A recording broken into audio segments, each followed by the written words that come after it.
Hello, everybody, and welcome to Roms Over Baghdad. I'm your host. What is this? I'm not LB. It's a paradox. What's happening? Begin.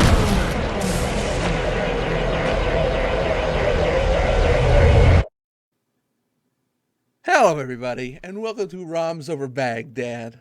I'm your host, and not the Paradox. It's me, Thouddin. Hello, welcome. This is us. We're here today. Joining us on this special Spoilercast episode, we got Rapid. Hi, Rapid. Hi, Thouddin. And are we going to pronounce Duviri correctly, Thouddin? Oh boy, you're gonna ask me to. We're here to do a spoiler podcast on the Duviri Paradox. Did I get that right? Oh, nice. Duviri, potato. Okay, let's do potato? this again. Go back. Oh no! Begin again. Begin again. Begin again. Hello, everybody. Yeah, as Albie said, this is a very special podcast, not your usual Roms Over Baghdad podcast, and this is my first time being host of Roms Over Baghdad for this special bonus episode. So I hope you like my voice, because I hate my voice. This You got a perfect great start. voice. Come on now. So we're here. It's been a long project of me trying to convince Thouddin to finally pick up Warframe again. I think to give us a little bit of background, do you want to kind of like tell the audience where you left off on Warframe? Or like, So I had Before I- stopped. When did I stop? I stopped after there was kind of a prequel to the new war. the last thing I remember us doing together was we did the Heart of Deimos together. Yes. think. All right. Heart of And- Deimos. That's right. And then we also I got the ship, the warship, The Warframe Railjack. ship? The Railjack. There you go. And then a funny story with that is Albie got the Railjack, and Listen. he never leveled it up. So when we were trying to get him through the new war stuff that had that Railjack, oh my, it was like brute forcing. It was at that one point where I was like, well, I can't kill any of these things real quick, and there's like 100 of them, so I guess we're just gonna keep chipping away. Yeah, so I had forgotten you could level that thing up. I'll be honest with you, it didn't even cross my mind. So Did not install a single mod onto it. Like just the stockest Railjack out of the factory. I'll be It was honest, pretty I awesome. think I love that in that I got to show people like, hey, you can do kind of the new war stuff with straight out of the box Railjack and Necromech. I mean, you can do that at bare minimum requirements without having to level up a ton. So we're all part of a giant bomb like community of Warframe players. So that's how we kind of get started. There's a whole history of that. You can go to my username at giant bomb, or you could do it to my website rapidchronicles.com, where I have it reposted the stuff that I used to write on giantbob.com forums that goes over the history of the Giant Bomb PC community. And part of that is also for this podcast, if you've never heard of Warframe and sort of like are coming into it without any prior knowledge, oh boy, there's like 8 years of lore that you're missing. So it will be in the description of this video or audio podcast. I don't know if this will actually go down as a audio podcast, but I'm planning to do this as a video podcast. So hopefully you're seeing awesome graphics, me pointing out where to go to get essentially a lore dump of it. This was a blog post that I made on Giant Bomb back in like 2019. Yeah, that sounds right. Mary, obviously regular of the Roms cast, help edit and made my words understandable to a layman. And it goes over everything up to what we're about to talk about, which is the New War and the Duviri Paradox. So, like, I think to really set the stage, I think it's worth saying that Warframe's story sort of advances during updates, because it's kind of an always online kind of game where people just kind of play and grind stuff out and do, kind of multiplayer game stuff. They don't really, I guess they have seasons now, but unlike something like Destiny where, you have a season and then you have, kind of big expansion drops, for Warframe, it's much more of, hey, we're doing a big update. We're going to put out either like a new zone or a new couple of quests. And usually those are free to play. So if you are interested in playing some Warframe and seeing what we're talking about, you can download Warframe. It's on Steam. It's on Epic. It's out there. And you can get everything for free. You can play it all for free. I think the tagline is still ninjas play free. Ninjas do play free. I mean, yes. I feel like most of the Warframes at this point aren't ninjas and more like, some kind of nightmarish and super warrior thing. But, still, I guess ninjas still do play free. When we're talking about some of this stuff, the important thing is, some of these stories have been evolving over years and years and years. So when we're talking about something that happened, in 2019, or like a lot can happen, and also a lot, does happen between expansions, between, time between stuff, especially with COVID. There were some delays happening there. So I'll let Rapid start this off. Where do you think we want to start here with this conversation? Actually, it's quite interesting. If you're new, Digital Extremes lets you play the Duviri Paradox up front. So you're playing like the latest quest, and you can start there. It's like an alternative new tutorial starting place.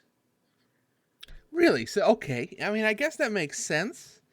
And I guess that's how I did it, right? Like, I think that's one of the things we were talking about when I was doing it. It was technically the order of things is like in release order, right? You do New War, and then you do Duviri Paradox. Well, there's Angels of the Zariman also, but generally that's the order, is you go New War, Duviri. But I actually, because I hadn't played it a while, and boy, I saw some of that Duviri Paradox stuff and said, hey, I kind of want to play a little of that.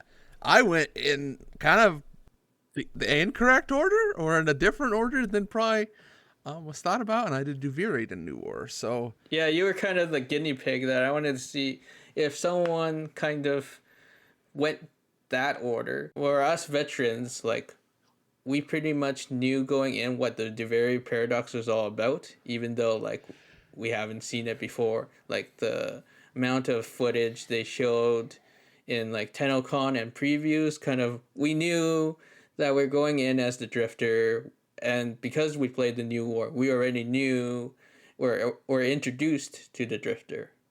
Whereas Thouddin's coming in cold turkey and being like, okay, who's this new guy? Is that he had done the Second Dream and War Within and all the quests up to the New War, so he knew about like the operator stuff. I feel like that stuff I would think is more vital to do beforehand. I'm surprised when you said that you can do the Duviri right out of the box, because to me, you gotta kind of have the big Warframe moment is, oh wait, the Warframes are people. Oh, there's kids in these Warframes, huh? Like that kind of big twist, that kind of original big twist of Warframe. Like, I feel like that's much more vital than what happens in a New War. But that's just my opinion. I'm going to be very interested to hear about a person who actually started the game like that. Wake up, Tenno. A choice awaits you. The path left is what I would expect of you. A warrior of frightening power. A Warframe at your command. But the path right? A paradox. Here, you are a prisoner of a twisted king, seemingly powerless. Decide now, but know that in time, both paths converge, and you will hear his voice that none have heard. Choose. Wow. Yeah, so the game starts off, if you have like a brand new account, you have not done anything in Warframe, you're prompted by the Lotus to essentially choose if you want to start the Duviri Paradox or the vanilla Warframe experience.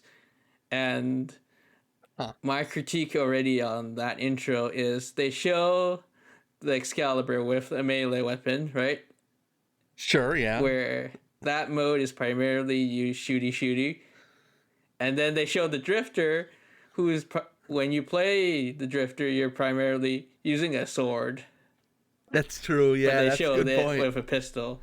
That's a good point, yeah. I mean, really, most of the time with a Warframe, you're shooting. Whereas with a Drifter, I mean, like, the whole combat system kind of is completely different and way more melee focused. That's a good point. I did not notice that at all. The music is awesome because it blends the Second Dream, This Is Who You Are, with the Duviri Paradoxes, like Domino's theme. Oh my god, that Domino's theme is... That's so good. It also sounds like every time they do that theme, it sounds like a vocalist is saying, Domino's Pizza.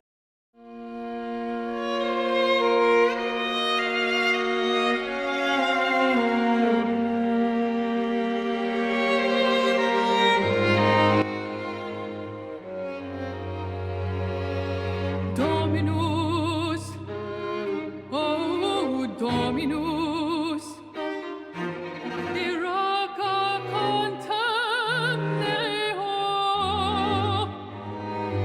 his curse upon you, Suvatasa, Shabra, Zuheruvash,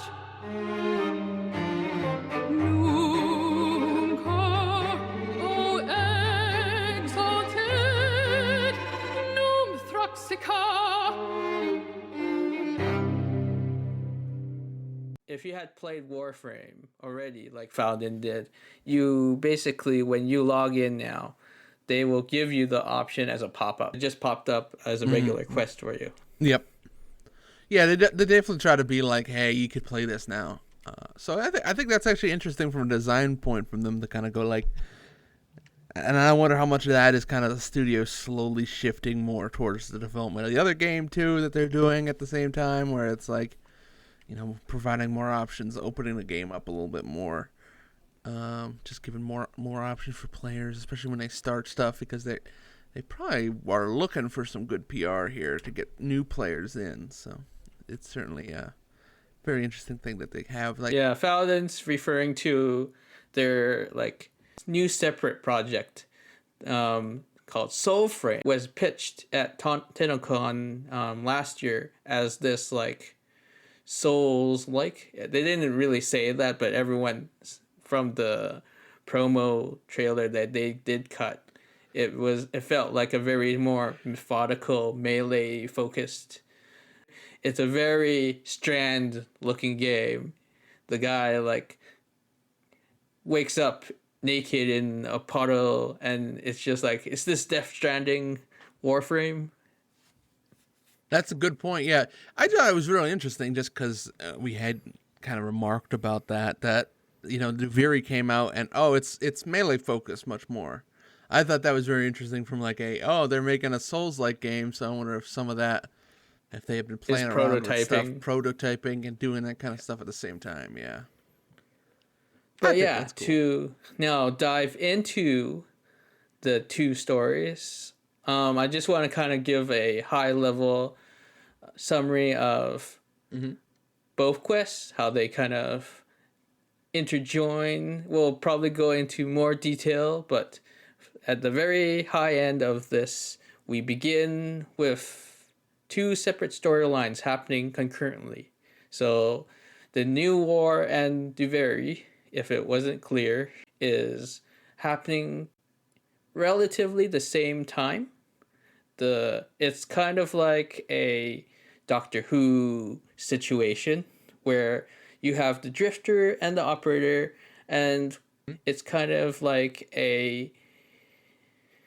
I would say the reason I call it a Doctor Who subplot is Doctor Who travels through time and space, right, on his little police box called the TARDIS. Yep. And there's a character in there in arcs written by writer Stephen Moffat, who basically created this character, River Song, who essentially travels opposite directions of time. When he first encounters River Song, she already knows the Doctor very well, like, oh, you have a new face, and you look very young and stuff. For the Doctor, it's the first time meeting, but for her, they've already met the whole adventure, essentially. And they kind of, every time they cross paths in episodes, they're like trying to reconcile, okay, have you done this yet?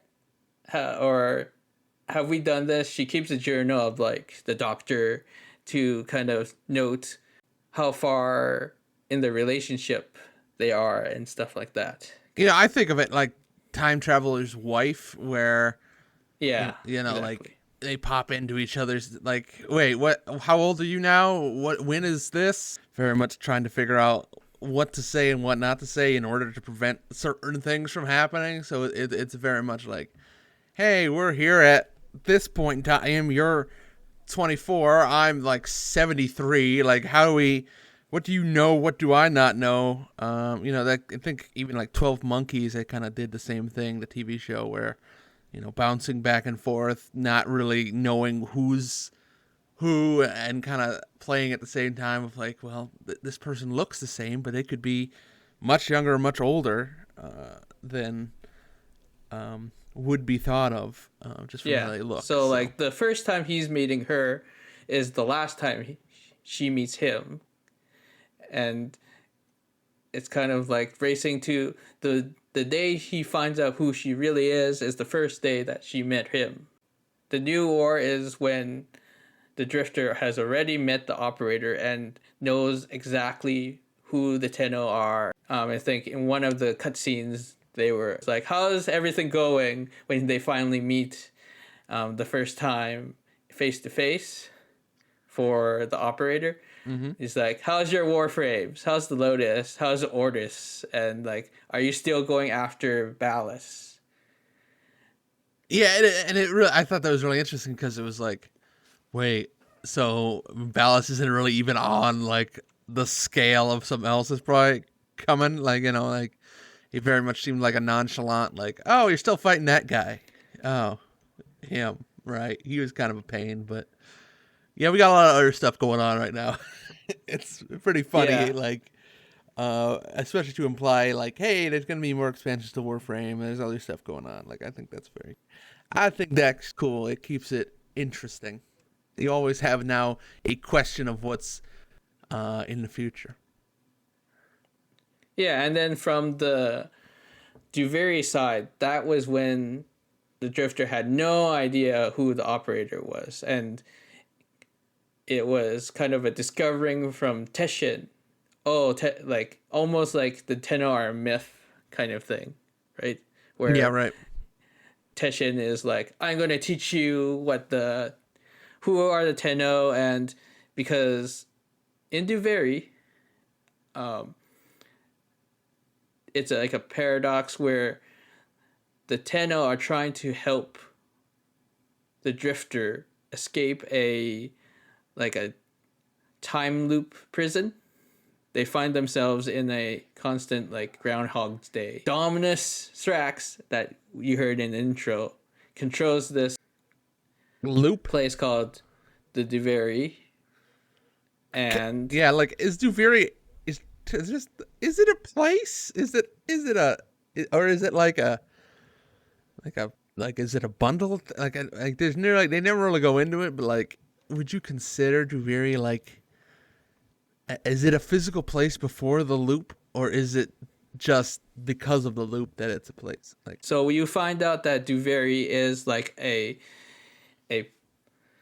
place that has been sealed by the void. So like it's almost like a dimension that the walls okay. of it are made of the void energy. Teshin says that the walls are kind of caving in. When you pick up like memory fragments of Duviri, there is a set of memory fragments that you can find in the Duviri like open world, and then they speak of lost worlds, because as these islands that Duviri are made up of, they kind of collapse and fall occasionally. There's been like several islands that have just disappeared into the void as the void kind of chokes in on this space that they call Duviri. The Zariman crew comes into play where they are the exploratory like colony shuttle, essentially, that was Like- going to First colony shuttle, right? Like, this is like, so there was an empire at some point wanted to send out from Earth a colony shuttle somewhere to kind of found To a the Tau new system. planet, to a Tau system. And that was kind of their first attempt at this, right? Like, hey, we're going to send people out to a new planet outside of the solar system that we all know and live in right now, assumingly, maybe. I mean, if you're listening to this and we've moved on to that point, welcome, I guess. Super future people, but for the most part, this is the Zariman is like, hey, this is our first colony ship. We're sending people out to the Tau system, and then it doesn't go well. they send first the sentients to go terraform the new system, because the Orcan Empire, in its all great and hubris, was like, this solar system is too small now. We need to expand greater than, and when I say this system, I say like the Milky Way, the origin system, as it's called in Warframe, right? Yeah. And instead of going to Andromeda as Mass Effect does, they go to this new solar system far, far away called Tau system. Is it? I think it's Tau Ceti is the actual what we would call it today, but yeah, it's like another universe, like not it's really far away. Like, I don't know if it's as close as Andromeda, but it's out there. Yeah. And yeah, they send first the sentients to go out there to sort of make this hospitable, and then the Zariman 10-0 is the first human Orcan space colony that is trying to get there to kind of settle there and start expansion. And that's where the sort of void jump accident, because they were going from Saturn to this new Tau place, and usually it would be just a simple jump. I think they were just doing they were not even going to Tau right away. They were just doing a jump to get to the place where they would jump to Tau, and there was an accident which then caused the whole creation of the Tenno, essentially. I kind of thought this was a small ship, and it a big ship. There are a lot of people on this ship, and then it kind of goes terribly wrong, and so I think that really reframed my thinking of it as like, I guess I know it was a colony ship, but until I like saw the scale at what we're talking about, I don't think I really understood that. Oh man, this is a huge ship with a lot of people. I guess it would have to be to explain the amount of players of Warframe over the years and how many Tenno are probably out there, but I thought this is this thing, like we play with when we're in the squad, right? Like there's a little like dissidence or some sort of like, and I will get into that with the new war. It's like, yeah, there's so many Tenno out there, but then if you look at what happens in the new war, it's like, once you, the Tenno, are like sucked into the void by Ballas's like scheme, and then he basically conquers the entire like solar system. Mm-hmm. And you're like, well, that was just me. What happened to all you other Tenno? Yeah, right. Yeah, it's like, wait, It's like, what everybody else doing? Everybody out here not doing anything? Like, yeah, it's and like, oh, and then you come back, and then it's like, oh, Narmer has taken over the entire solar system. I'm like, I'm one Tenno. You could have just had another Tenno lead the charge, and yeah, it's kind of funny. The story of Warframe is very centered around your own player character, right? yeah, right. Like everything happens to that one Tenno. But at the same If time, we still believe that like yeah, other right. Tenno exist. Which they do a lot throughout the thing, that there are other Tenno. Like there are even missions where you're like trying to protect like encased Tenno and stuff like that. So like, I don't know, man. I think there is, but that's just me. It's like, come on, bro. Yeah, right. You can even see in the New Wars prequel cinematic, like the Lotus, remember like when she was blasting Erra. In the sort of narrative like cutscenes that preview New War, we get a flashback of the old war where you get this like confrontation scene where the Lotus has a bunch of Tenno around her, surrounding her, and then they all do like a Kamehameha attack on right. Erra there. I'll have a little cutscene there to give context to that, but yeah, that is kind of like the implication. That there are many Tenno, or there should be more than at least one, right? Right. Just because, I mean, you have this huge ship, the Zariman, going into this void, going out to this colony thing. Of course there's going to... I mean, it's a huge ship. There are probably multiple million Tenno on this ship. But I think it's interesting, and we were just talking about this with Duviri, but like the idea that Duviri is kind of like...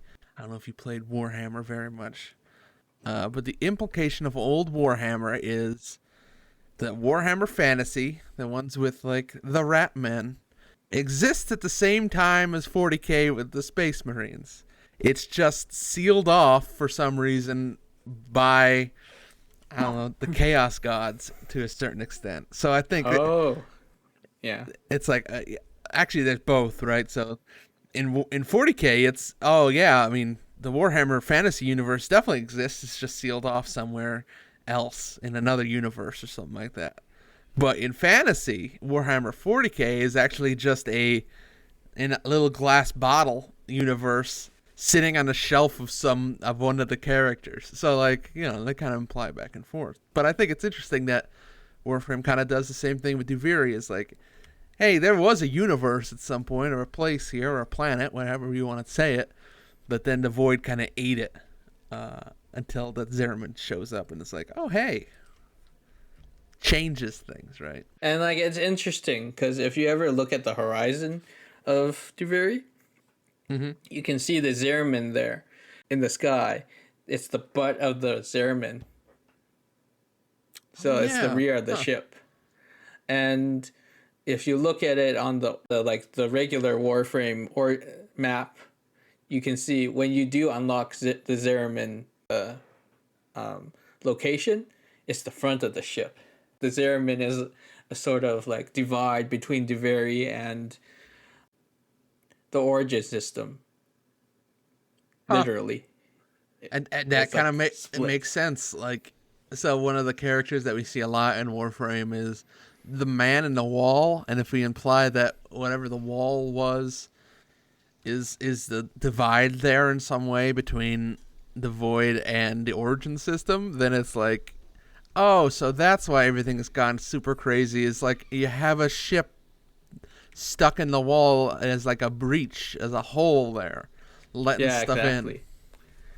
It's letting the 40K interact with the Warhammer.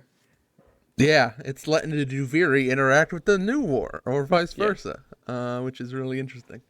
the people who sort of inhabit there, it's implied that they were part of the crew of the Zariman at some point.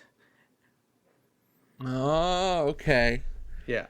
So there probably were not people on Duviri before the...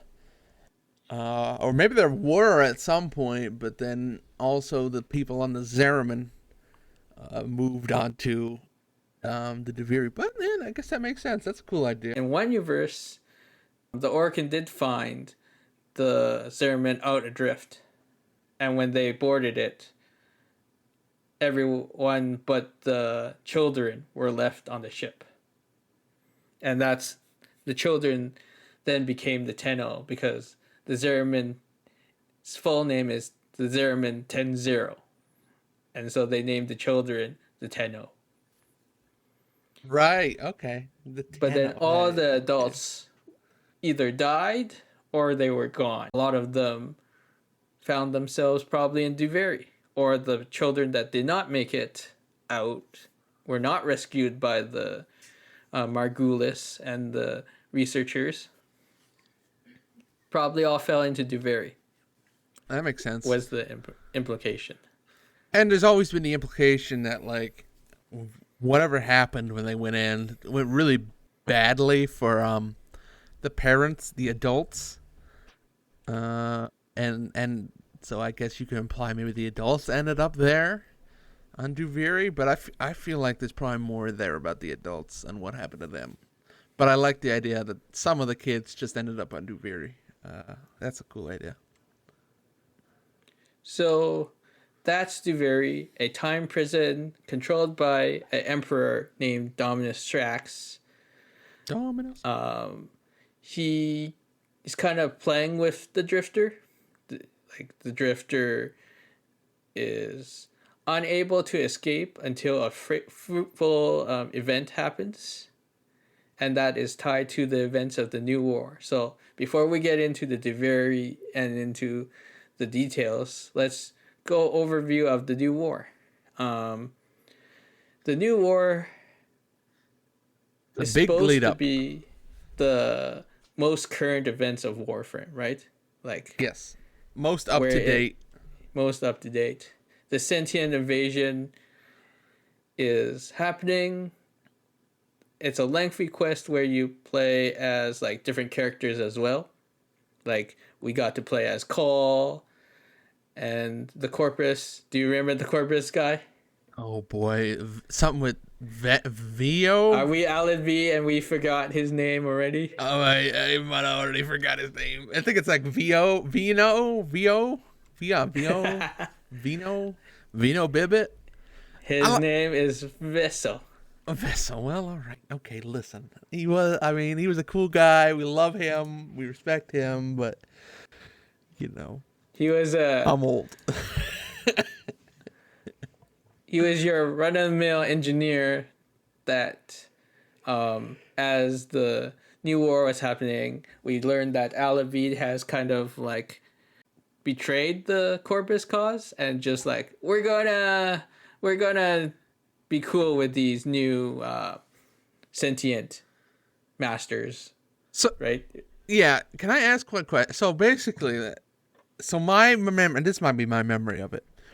But so the Sentients went off. They were, hey, we're gonna fix the Tau system. We're gonna do that.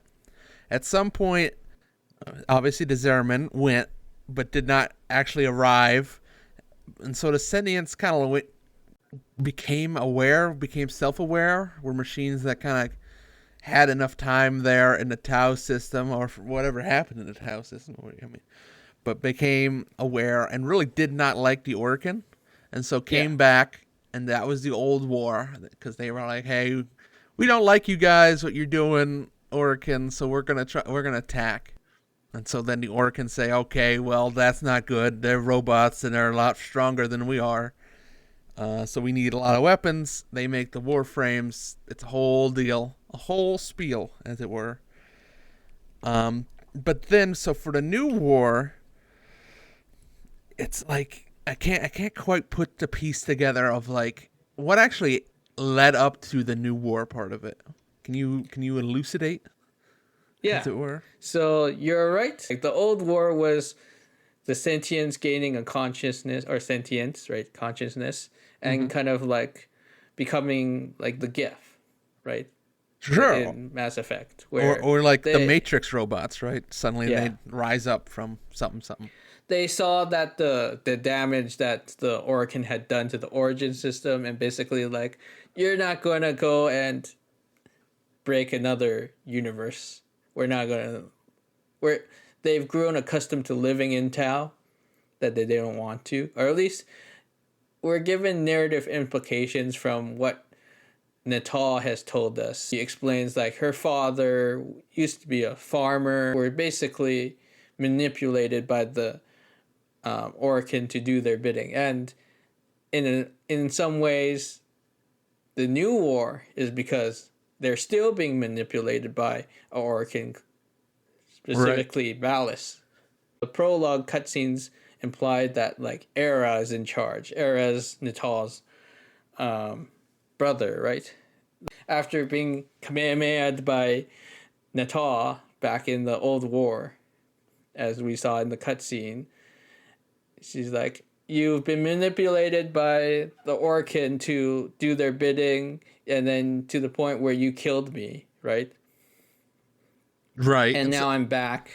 And so he somehow. was probably wounded some way, right, during the old war. Maybe he went back to the Tau system to kind of recover, and then he comes back and is like, well, I'm gonna So that's take my one revenge. point of the sort of confusion. I think that might have been where they were going, but we find out in the new war that no, Erra did die, and this new Erra that we're seeing is a creation or a fabrication created by Ballas.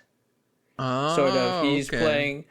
he's playing 4D chess the whole time, because we see Ballas in the prequel cutscenes as this like, he's been like cut down, he's been sentient, right? Like his limbs were all replaced after the sacrifice, right? When Umbra Right. like basically stabbed him, right? Natal kind of took him and made his like rebuilt him as a sentient, and you can see like he was a chimera, right? The quest is the Chimera Project or something like that. Chimera. But yeah, like we find out very quickly in the new war that like Ballas has been sort of planning this the whole time. It was kind of like the WandaVision. It was Ballas all along. Right. So he must If have you- at some point found like, because the Palace is such a he one of the big bads from back then. He must have at some point found Erra, and then like had this whole plan concocted of like, okay, we got to get the Tenno off balance enough here that I can kind of initiate this scheme.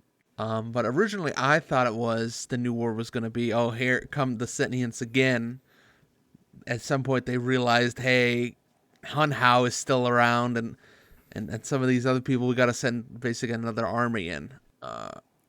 But it's actually just a ballast for the a whole while. time. It was looking like that story would play out like that, right? Where Right. we had the Lotus reveal it herself. The implication was like something snapped in the Lotus, and when Ballas suddenly appeared, he kind of reset her back to Natal for some reason, right? And sort of she became her sentient self, and then now, for remembering that she's a sentient, was initiating the war again, right? Yeah, Like, he's very like one of these, I guess it's a stereotype in kind of all media, but like kind of like the worst of the Roman Empire, kind of like super, rich and powerful back in the Orkin Empire, and it's all for him. He's just seeking his own satisfaction from everything. So, I mean, he was in a romantic relationship with that Malgulis, but like at the same time, it was not It was not a healthy No, relationship. not a right? healthy relationship at all. He was very self-serving in that way. And so he just wanted, I think, feel like his motivation is just, I got to get back to being, top dog here somehow. Yeah, and in the New War, after the scheming, she had lured the Tenno and the Lotus back into a trap, sending, it's actually a really cool sequence, right, where he opens up a void, wormhole that's sucking everything in. And then we do a cool, we're grabbing the Lotus with the Warframe and then popping out and grabbing. That was pretty cool, Lotus I won't with lie. That's when we find out that Ballas, he gave he gave us the paracesis, right? The blueprint to build the sentient killer sword, and then he goes and stabs us with it, right? Right. He's such a snake. And then cuts the Lotus's arm off. And that's kind of that gives us a frame of reference for the Duviri events, right? Yep. And so, how he opens the portal, right, is he uses this big old technology, Sun Eater warship thing that can just consume energy from the sun to open up stuff. And so that's how he kind of, doesn't he, open up a portal or something like that into the void, as it were? One of the things he says is, I can't kill the Tenno. And, it's still not, I'm not sure the implications why you can't kill the Tenno. Because they seem to, the moment you try to kill the Tenno, they just reset back. They're like a constant fixture. And that might be the deal that we made with the man in the wall. The Tenno is sort of immortal by the fact that they have to exist in the universe. They're like a permanent fixture of the universe. Mm-hmm. And there's implications that in any universe now, there is only one Tenno. Because when we made the deal when the Tenno made the deal with the man in the wall, all other versions of them collapsed. And the only ones who were left were Drifter and the Operator. So that is kind of interesting. What a shocking. I was shocked when I watched it, but it was kind of a cool sequence where you saw when they did the handshake, you saw all the versions of the Tenno collapse and die. Mm-hmm. And then the only ones that were left were the Tenno that we know and the Drifter. I would assume kind of pulling all of that whatever energy into both of them in some way, right? They are the sublimation. They are the perfected forms of, basically as close as they could probably get of that person. And we'll get into that because we have a whole sequence where we go to Tenno school to try to learn about it or cram it in 10 minutes before we need to use it. What? Then I would never do that. Come on now. I definitely spent lots of time on that reading last night. I mean, what? The New War, there's a particular sequence where we go to Tenno school where the game is okay, you need to know this. We're going to throw this at you, and then in 10 minutes it'll all come together. But yeah, this will make sense. Don't worry. This will make sense. Do this quiz. I'm your teacher. Do this quiz. It's definitely not implying why are we doing this quiz the day before this ship's about to go into the void. No one knows. No one knows. No one knows. But yeah, Ballas kind of opens that portal, and then we get stabbed. Lotus or Natal, so then she goes into the void. And then we follow her back into the void as well.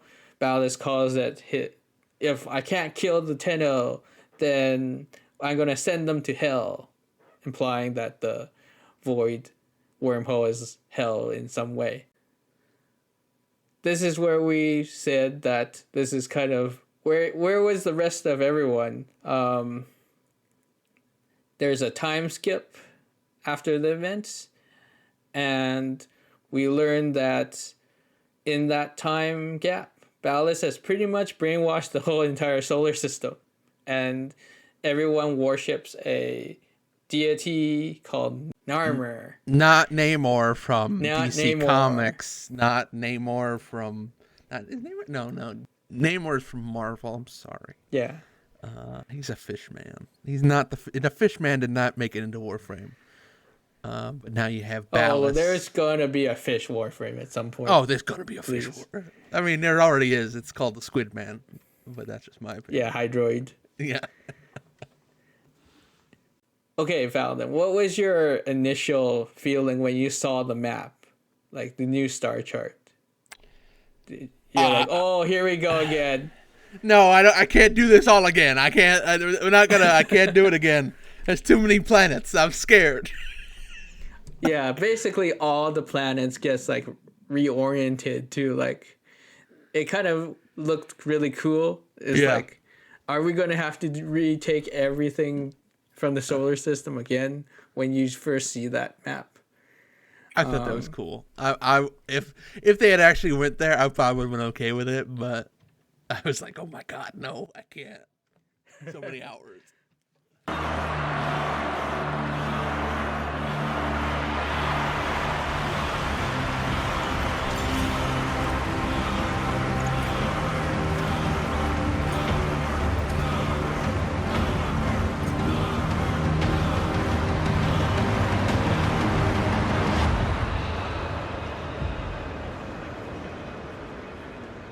All as one.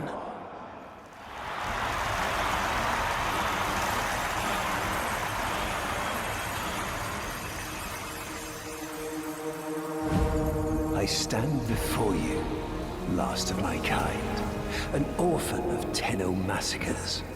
But their violence did not end with me, did it? It carried on to all of you. Grineer languished in their torture plexes. Ostron clades starved for Tenno tithe. Corpus pupils weeping Tenno praise under blade. Solaris souls blackened the skies of Tenno foundries. Mysterious stranger, totally not the Drifter, please. Even though this is the first time we refer to the Drifter as the Drifter, right? This is the first reference to the Drifter we have. They seem to have intimate knowledge about the Tenno and their allies as well as their enemies. Mm-hmm. Yeah, they're like... It's the first... for a long time through this, I thought this was the man in the wall, finally. I was like, oh, okay. We cracked something there. Here comes the man in the wall. But then after having played Duviri already, I guess I knew. But I really kind of thought this was all going to be like, oh, it's actually the man in the wall. This has all been some kind of big setup for him as the next big bad. But Halden's referring to like the fact that the man in the wall, almost like consciousness of the void, right? He's like a chaotic presence within the void itself, born from the void, kind of takes the form of what he sees. So like if you saw the man in the wall, he would kind of morph into what you look like. The Heart of Deimos, we learn about like the first Orcan scientist, Albert Andrade, who kind of first discovers the man in the wall. Right? As time went on, he kind of became a version of himself, looking at a mirror of yourself, but a menacing one. I could totally see that being like the sort of initial read you could where the man in the wall version of Nintendo. yeah, But absolutely. we quickly figure out that this is a older looking version of the operator. This guy looks a lot like my guy. That's weird. Why does he look a lot like my guy? And so another thing that came in my head was, are they doing like the parent thing? Is this one of kids on the Oh, like Zariman? your- Is this the the father father of your- come back or something like that? There was definitely that moment where I was like, that'd be really cool too if they did that. That'd be very interesting. Cal Kestis has returned. Cal Kestis? Oh my God, it's Cal Kestis. Also, I feel really bad. I didn't realize that would change how my original guy looked when I was doing Duviri, so I still got to at some point go back and change how my guy looks back. But what can you say? Cal Kestis. My guy looks like Cal Kestis. For those who did not watch the stream, he looks cool. This mysterious drifter. He knows all about the Tenno, all about the enemies, and this person has found the fragmented Natal. They're sitting in their ship. Initially, before you, that it is Natal, you're kind of like, who is that? The corpse of the operator? So now he has to figure out, hey, how do I fix this person? And so he's like, well, I mean, she is a sentient. I guess the only way to fix a sentient is to talk to somebody who is also a sentient. I mean, Talk to her dad. let's talk to Papa. Papa. And his name is Hun Hao. And he big. He's big. So you go and talk to him, which that was my favorite moment. That was so good because I'd forgotten about the shadow guy and everything, and it was super cool to see that all. It felt full circle-y there with that. So you get to kind of make it. You make a deal. You impress Hun Hao.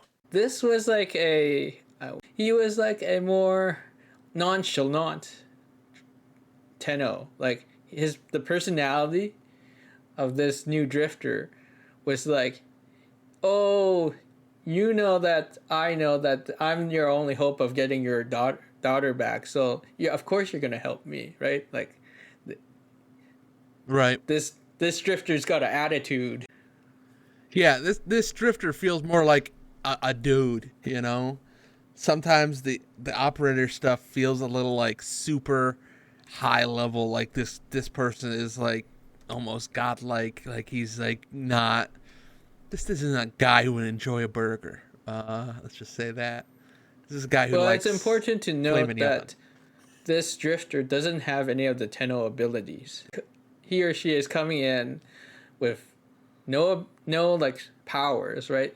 They could be cut down by the stalker easily. I mean, he does not have any of that, and he's very. It kind of, I like it a lot because it brings down the level of Warframe a little bit, where you're like, oh, this is what a normal person is like in this universe. Yeah, he might be all right with a blade, but like, he ain't Warframe. He ain't, he ain't a killing machine. He's just a dude. You've got work to do. You can lay here all you want, doing nothing, wallowing in ancient grudges. She chose the Tenno. But Ballas and your groveling son, they used her. They'll do it again and again, burning her up for whatever suits them and tossing the ashes when they're done. They cannot have her. Tenno, wait. I have wallowed here. It is true. Fading in this deep hole, waiting to die, but without release. Held here by a purpose I cannot abandon. That she is free. So no, they cannot have her. But hear me, even if I help you, even if by some miracle you succeed, she will not be the same. Even for us, death leaves a mark. Do you understand?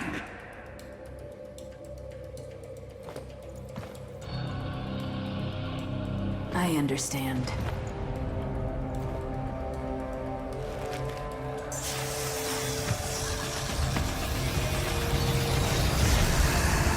A weapon as old as those you hunt. Matter luck.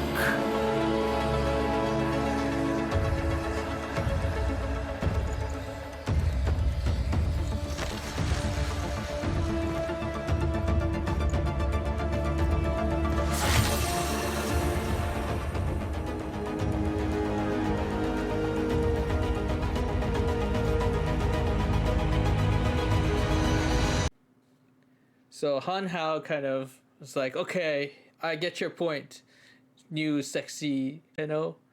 Like, you have a point. I'm going to give you this weapon I have. It's a sick ass bow, right? A dope bow. This bow will be able to pierce whatever what they are called Archons. So the Archons are a hybrid of Warframes and sentience mixed together. And they were created by Erra.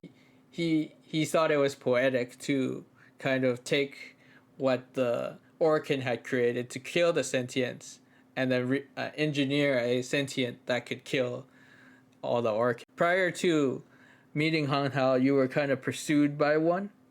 Mm-hmm. You were pursued by the Mag Archon. It was a snake lady. It was a snake lady with Meg's body.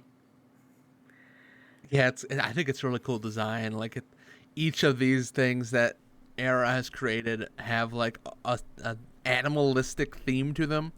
And so one of them had a giant snake head. The other one was like an owl.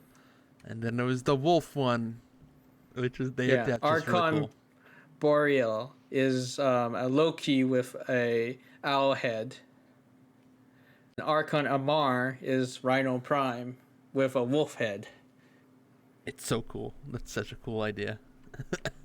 And then Archon Nera is the Mag. Like, they are kind of the Inquisitors. The right hands, let's say. Yeah. The like, first line. Someone is trying to rebel. Erra sends in the Archons to kind of take them out. They make it very explicit. Run away, don't pursue, right? Yeah, right. Only after that, when you have the bow, which I guess is old technology that could kill them at some point, then you can start hunting them down. And then it becomes like, almost like, what the heck is that game? Like Shadow of War or something like that. Like kind of like Nemesis system, kind of, hey, you got to go hunt this guy down. He's out here somewhere. Here's a mission. Go get this guy. Yeah. And then it's like kind of Mega Man-esque, right? Right. Where you're like, oh, I'm going to go after... you get to choose which order you basically tackle them. So for myself, when I was playing, I went after Amar and Boreal. So I went after the wolf and the owl. You went after the snake first, right? Yeah, snake owl, I believe, and then yeah, that sounds right. So up to now, you had to do like stealth, right? After getting the bow is your first time you can actually shoot a decent weapon. You finally have something that can kill somebody. Yeah. Before you had to like use little pea shooter. Just and I could see pistol. Like Thouddin getting very annoyed every time he would like break stealth. And then you would be like trying to like clear the room when you're like the game definitely does not want you to clear the room, just like avoid combat. But I could just see like Thouddin just keep on like, especially the what was that level? Listen, he was like full alarms, trying to run away, hiding in a corner. Camping. I just wanted to camp. Just let me camp. It's pretty cool. I like that bow a lot. Just blowing through like whole and hosts of Grenier and stuff. It's pretty cool. Use that bow to take on the Archons who have gimmicks themselves. No, you actually did pretty well with all of them, because I tried not to like backseat and tell you this is what you need to do. There was some parts that I did that just because you were like, I don't know what to do. That was when I kind of like stepped in and be like, actually, you need to do this instead. But for the most part, I was very impressed by your Archon hunting. Thank you. I'm a great Archon hunter. I've been practicing a lot. Like with the snake one, the whole crux of it is if you got too close, they would turn you to stone, and then once you turn into stone, they could like have free hits on you, right? Mm-hmm. I didn't see Thouddin get turned into stone once. So that was good. I didn't realize they could actually turn you into stone. Yeah, the Medusa snake head, right? So like if Right. you got too close, they would petrify you. Oh wow. So I was very impressed that you managed to completely not have to worry about that, because I was like, oh boy, here we go. He's gonna get stuck and then he's gonna die. I did. I yeah. You know what? I was impressed with myself. I did pretty good. Now I remember watching a little bit of this. I didn't die a lot. Kinda. And You then, had a little bit of trouble with Boreal just because you didn't understand the cues, like the patterns. right. There was Yeah. the whole, for Boreal, he kind of electrified the ground that you were standing on. Very annoying, right? Yeah. There Right. was a bunch of times where you nearly died because you were standing on electricity. He also has that phase where he like becomes a glowing orb, and then counterintuitively you had to like jump into the orb to like shoot him, right? Yeah. That's true. So that's when I kind of look at, oh yeah, you need to actually try to just roll into him at that point when he's doing that, or else he would heal like a motherfucker. Yeah. Like there definitely a couple of moments there where, and that's some of it is probably the result of like the feeling they give you when you're the drifter, of like it got back against the wall. But I felt more like, oh man, I could really die here and this could go badly. So I definitely was more focused, I think, on just trying to stay alive than anything else during that. So Once they're defeated, you kind of take a shard from them, and this is kind of like represents their life essence. It's like it looks like a Final Fantasy crystal, and you just basically like pull it out of them, and then you feed it to Natal. who does not like it? Did not seem to enjoy the taste sensation that was the crystals from these big bad enemies.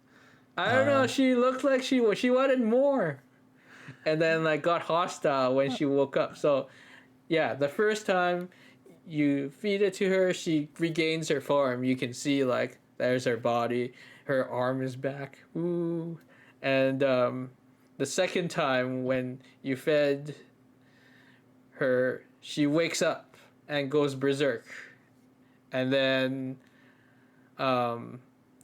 during that whole sequence, she's kind of chasing you around. I think the implication is she doesn't recognize the drifter, so That's true. she's like, Yeah, "Who that's a is good this person?" Right, and so just starts attacking.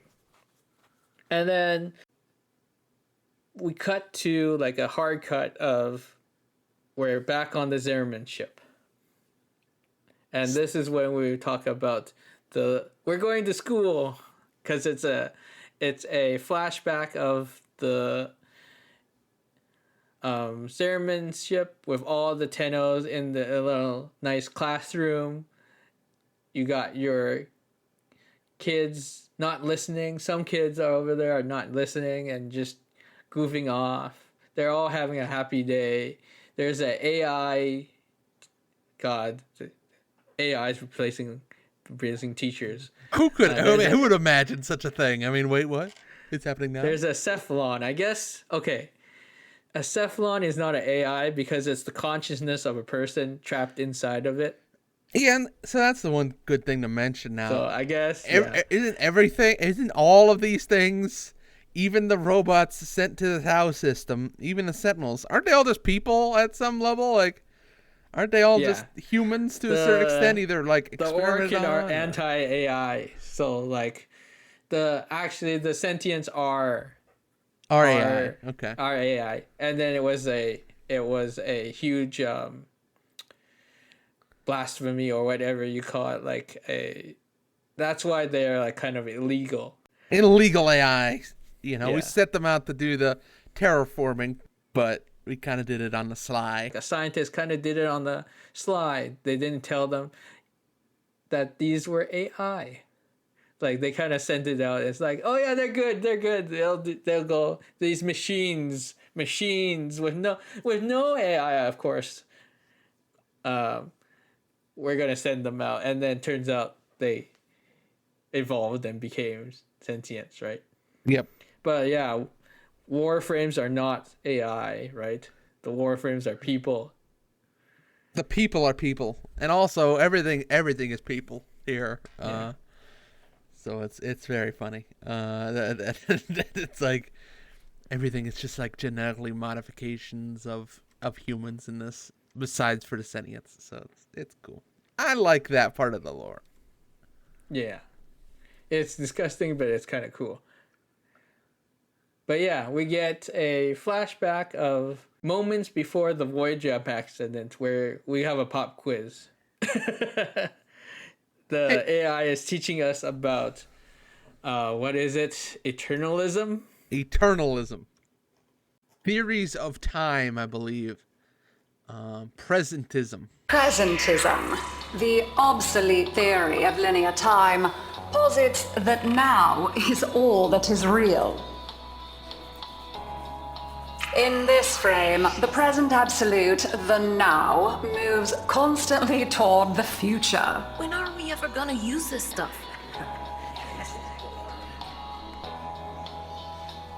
And leaves the static past behind, discarded, consigned to unreality.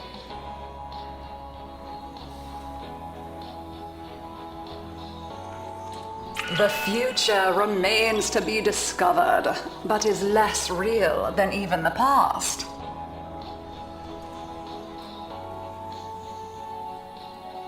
We see the shadows on the cave wall, but not the hands that cast them.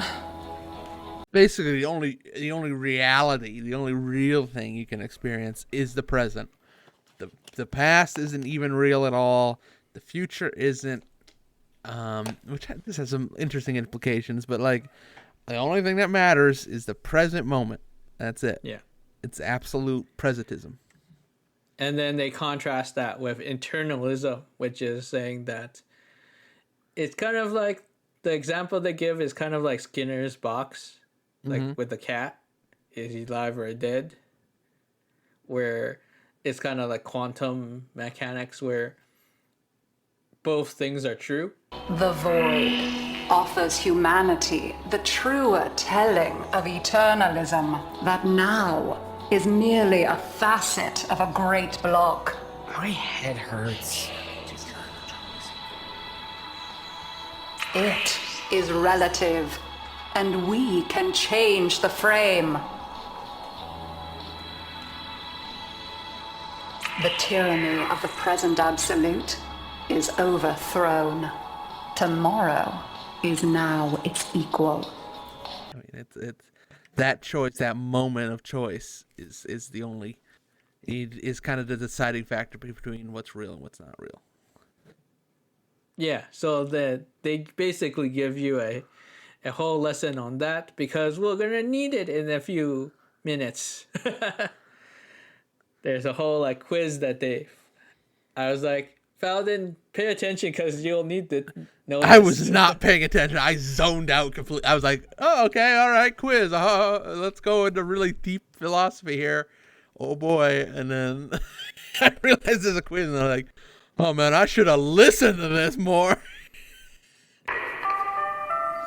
Pardon the interruption. This is Zariman Actual. All decks, all stations, stand by for reliquary field drill.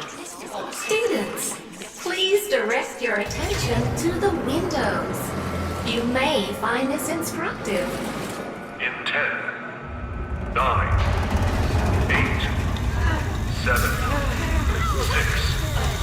5, 4, 3,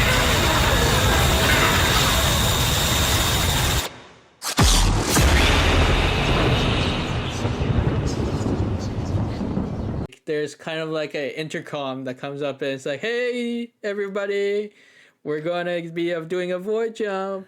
Look out your window. If you look out to the left, you'll see, oh no!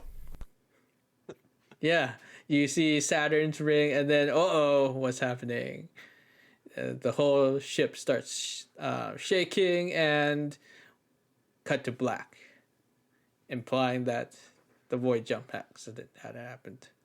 And so on the Zariman this time around, it's, the next scene is like, hey, things have gone pretty bad out there. You're in the classroom still. You're a person wandering around. It's barricaded. Something is going on the other side of that door. And you do not want to go out there because it's not good. And you talk to, like, the classmates, and they're like, oh, my mom is going to kill me. She's coming after me, right? Yep. Like, because we know from previous accounts of the Zariman incident that, like, all the adults, they went crazy. They got in their heads. Something got in their heads. That'd be cool to see at some point. What actually happens? Like what? I hope they are able to at some point show what the parents and stuff, because there is, like, throughout this and throughout both of these two, like, showing a little bit more of, like, you had a family here, you had a home, there was, like, you were on this ship, you had a quarters there and stuff, right? If you play a little bit more post this, there's because you haven't done, I don't think you have done this yet, where you've gone back to the Zariman. I have not in yet. The regular game. There is this small quest that talks about the Void Angels of the Zariman. Oh. Yeah. So that is an interesting one if you want to know kind of like a follow-up to exactly what you were asking, like what happened. I will give you a little... Give me a little slice. Tease. Yeah. And this is coming from the promo trailers they have for the Void Angel stuff. Hey, it's me. If you're listening to this, I guess you found the data pad I left sitting on your bedside table. Subtle, I know. I wish I could say this in person, but ever since Cavaliero's little show of force, we're on double shifts. I've been thinking about what you said, though. Right, look, you've always been the smart one in this relationship. And I know how much you look up to our comedian Yanta. What I'm trying to say is, I'm sorry. I'm sorry I said Yanta and your team were gonna get us all killed. It's just that things have been intense lately, and I'm still not convinced that Yanta isn't insane. But you are, and always will be, the most important thing to me. And if you really do believe the jump will be safe, I'll trust you. Anyway, I'll shut up now. These last few weeks have been rough, but we just need to hold out a little longer. One jump and we'll be in paradise, right? Okay, I'll be home then.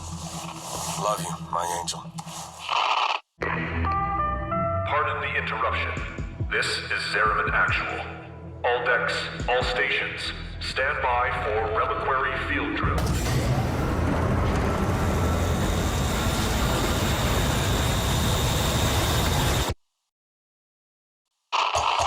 Angel, my star, I need you to open this door.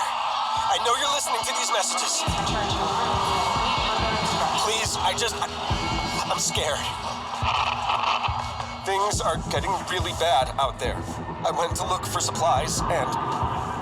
my God, the bodies. I think some of them were children. I should barricade this apartment. Look, you can't stay locked in there forever. I don't care about the jump. I don't care what went wrong. I just care about you. Just come out. Please. I begged for you to open this door. I reasoned. I cried. I screamed. But then tonight, I wake to the sound of you howling like some kind of animal. Find you in the hallway. Your hands choking the life out of that child. He was just a kid! You were so thin, like a corpse. And the way you looked at me as I shouted, it was like you didn't know who I was. All I wanted was for you to open that damn door. And now I have to carry the guilt of knowing you're dead because of me. Because the moment you turned to the sound of my voice was all that child needed to prove. The void doesn't just take, it also gives.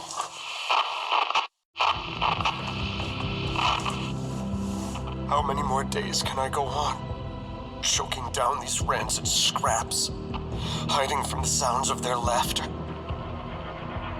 I see my reflection in this splinter of broken glass, and I'm going to die here, Angel. And still you stare at me with those sad, unblinking eyes. Shimmering like dew on the academy lawn, where I'd wait for you. And so I wait, and I wait, and I wait! And for what? For the emptiness that seeps into these walls to worm its way inside me, too. Already it envelops me. A warm breath in my ear. A half-whispered lullaby that turns into a chorus as the corpses that litter every filthy corner of this forsaken ship raise their voice in song.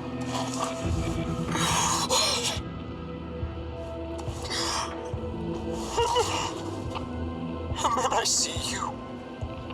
Not this pale and empty husk, but the real you.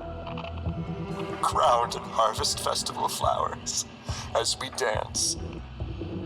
You open your mouth, but I cannot hear your voice. And I thrash and I howl and I beg for you to sing for me. But in my heart, I know I will never hear your voice again. Because you are no longer mine. Goodbye, my angel.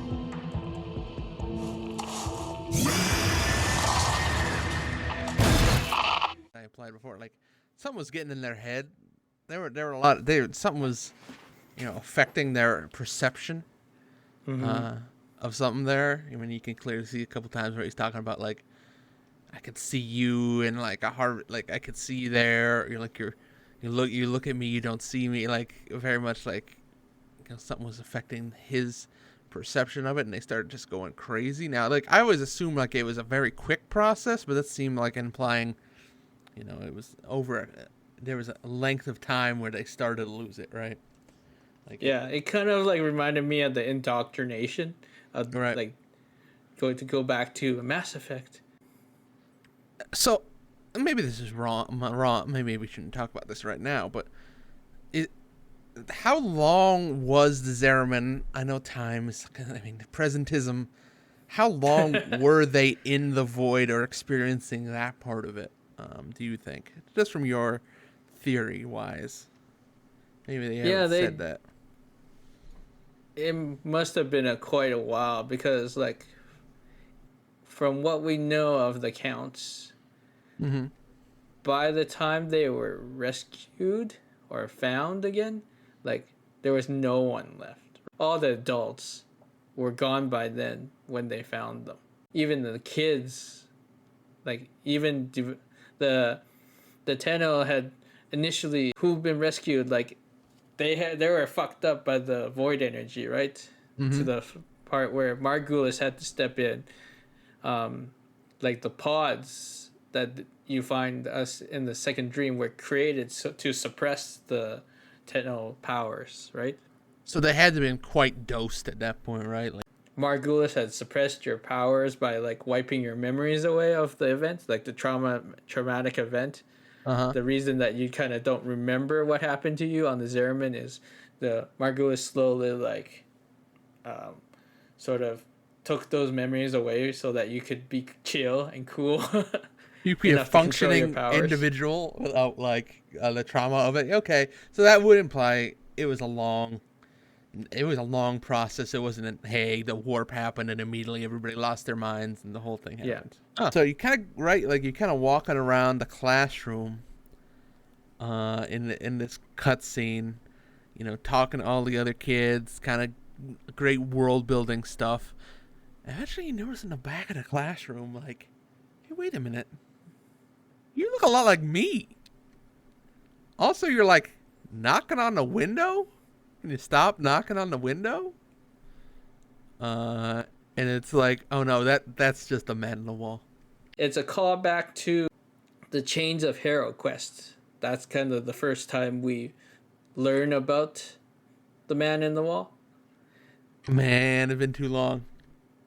So the Chains of Hero quest is there was a Zariman child who initially was rescued by the Margulis, but he was autistic. So autism and the void powers gave him a weird sense of the void. In that, he started hearing knocks on the wall. He basically told everyone, there's a man in the wall that is knocking, and he's going, Rap, tap, tap. Oh, right. Okay, I remember this. Right, that creepy tap, tap, tap thing. Yes, okay.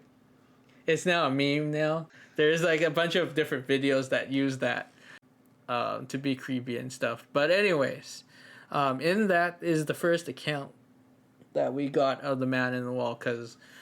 So up to now, in the Warframe history, you can think of like the man in the wall existed and was doing chaos. And then at some point, Rao was like, hey, I see you. And then he used Hero to kind of bind and trap the man in the wall in place. Us, the operator in the Chains of Hero, break Rao free of the Hero because his soul is kind of tethered to Hero to kind of keep the man in the wall at bay, right? And then we decide, that a kid that's just trapped, how sad. Let's break him out. So you end up smashing the chains in the quest and freeing Rao. But you inadvertently also free the man in the wall. If you pay attention, you know how the man in the wall sometimes appears on your ship randomly? Mm-hmm. That's like, hey, kiddo. And then you're like, what? Who's talking to me? That only happens after the Chain of Hero. And it's funny because part of the Duviri lore is there's a journal entry that said, hey, we were all cool in Duviri. And then at some point, it started raining. And large metal chains of broken chains started falling into Duviri. In the splendid lands on this side of the wall lives happy Mathila, and she has 2 children. She also had a husband in her yesterdays. When I have attempted to talk to her about him, she has simply frozen, like a rat before a snake. His name was Garmy, and he was keeper of the Seraglass Lighthouse on Watcher's Island. The lighthouse served no true purpose, yet he kept its lamp burning, beaming out into the void as if to call travellers home. Now, before his death, Garmy confided in me that he felt his role was important. He was keeping it at bay. Void storms were not unknown in Duviri, but the storm I shall speak of was unlike others. It hung in a red veil across the sky. There was a great sound like tearing metal, and all at once a pelting rain fell. Not water, but broken metal chains in lengths and coils and great rattling whip strands. The falling chains shattered roofs and windows, slashed through screaming livestock, and maimed the fools who had not come in from the streets. I found Garmy's log in the toppled ruin of the lighthouse. With admirable presence of mind, he describes a form steadily approaching out of the void. A monstrous hand, possessed of only 3 fingers and a thumb. With the lighthouse gone, Watcher's Island crumbled, and was gone too within 3 spirals. Garmy has no grave nor memorial, as if he had never lived. But I remember. And so... Note that he saw the man in the wall coming, and the man in the wall was missing a pinky. Yeah. Huh. I guess, yeah. And where do we know that there is a pinky? Oh, man. Okay. That's... Where do we... What... a pinky. Perhaps there is something on the railjack. Maybe. That has a... Yeah. Oh, that has a finger of some sort. Oh, my God. Also, fingers play a huge role in Warframe. You never really think they would, but they do. I mean... And it's kind of funny because, like, we always, like, if there's only one finger, how are they powering all the ships? Oh, no. Like, internalism. They got all the fingers.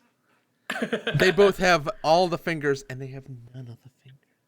Yes. One and none at the same... Everything's a paradox.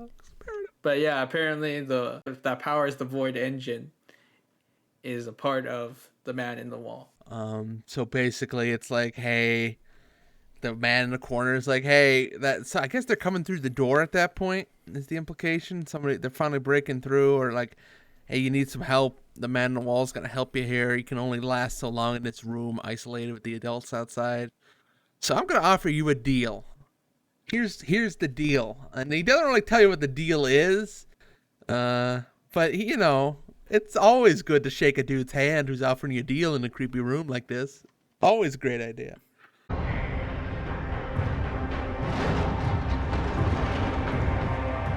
Time's up, kiddo. I can save them.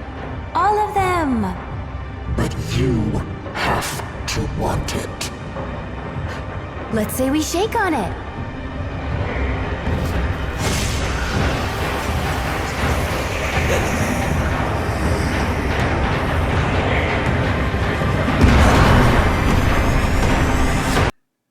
And so I guess you agree. You shake the devil's hand here, and strike a bargain.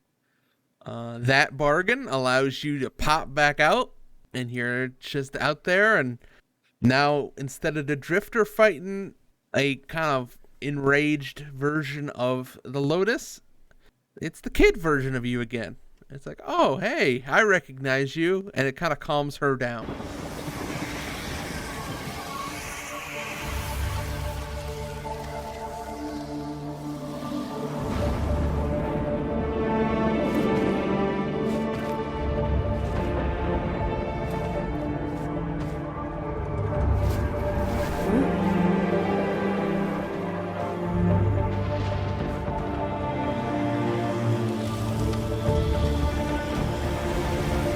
You're alive? I don't know what I am, but I know what I must do.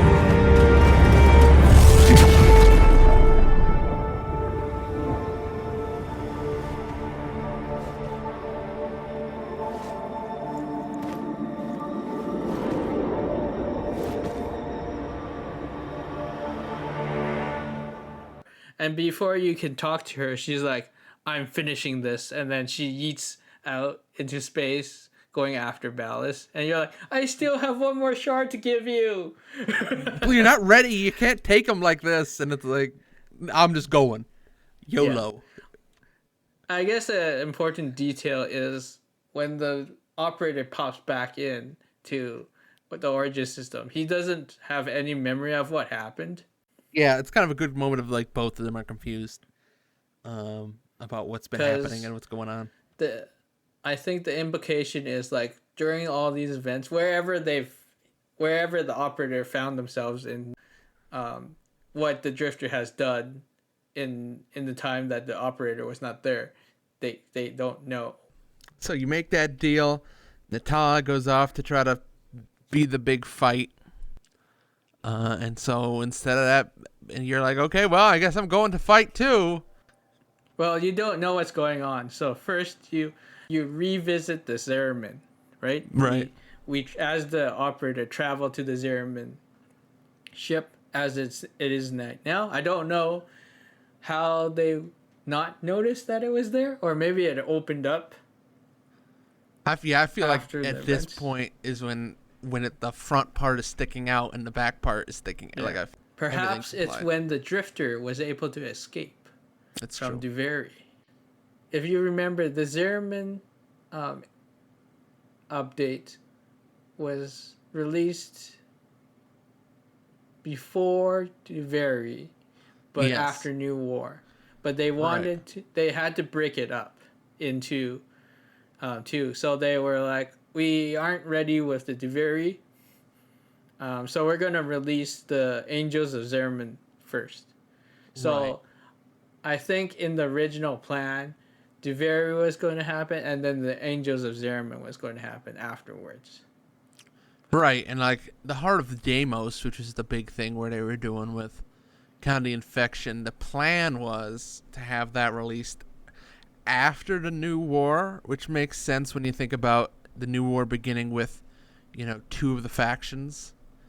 It kind of makes sense. Like, oh, okay, you have, you begin with the Grineer and then you go to the Corpus. Like, if I kind of thought, at least playing it originally, was like, oh, and then the third faction, you play as one of those, infected or whatever, which would have been cool. But yeah, so I guess there's some the infested. There you go. Yeah, like I guess there's some playing around there with release schedules in terms of what they want to do when.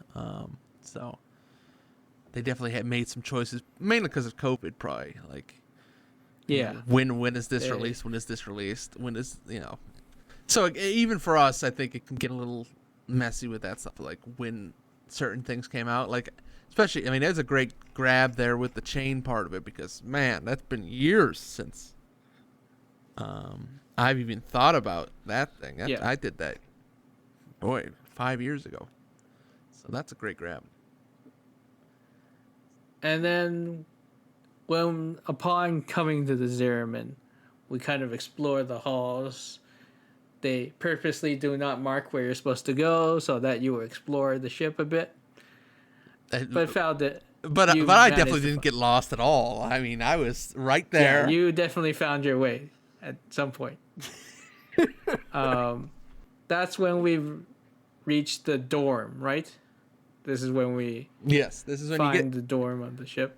I guess is it a dorm, or is it more of like you get to like your home cabin, the cabin of your, probably implied like where your family lived when you were on the colony ship. In the game, they refer to it as the dormizone, because you can decorate your dormizone.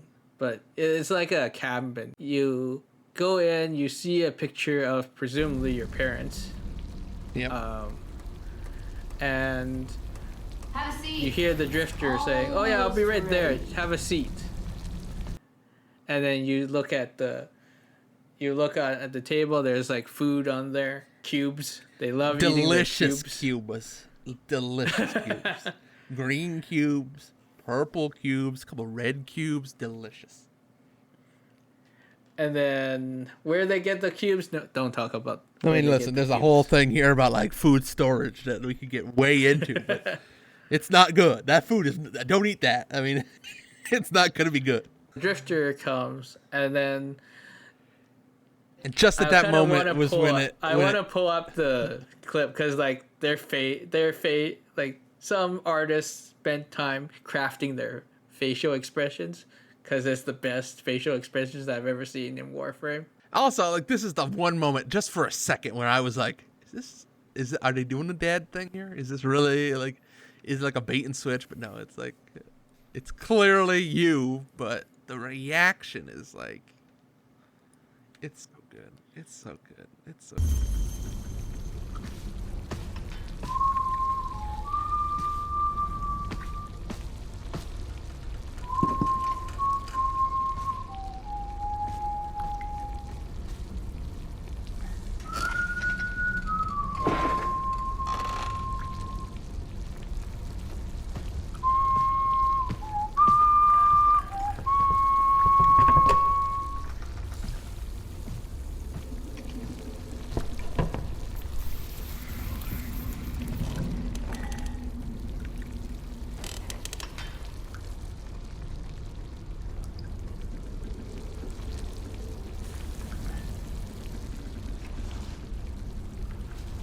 What the hell? Hungry? Yeah. Ordis, okay? Yeah, but what are... Got all your Warframes back? Yeah. Why did you... So... Where's she at now?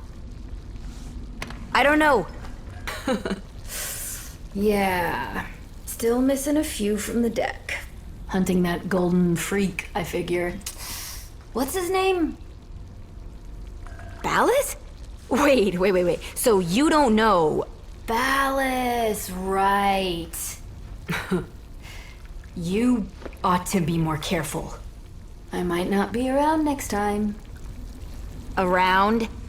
Okay, so what is this, then? Are you from the... future? Nah. But that'd be a lot easier to get now, wouldn't it? As far as I can make out, you're the me that got rescued from this shit, and I'm the you that did not. Not sure which of us got it worse. So, you've been stuck here this whole time? Not here exactly, but yeah, stuck. You got bigger problems, right now at least.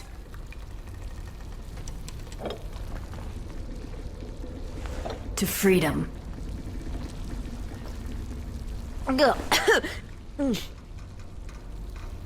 Yeah, it's great. Ah, that's my cue, I think.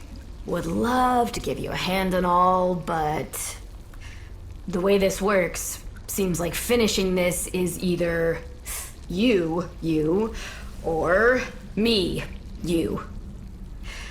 So, what do we think?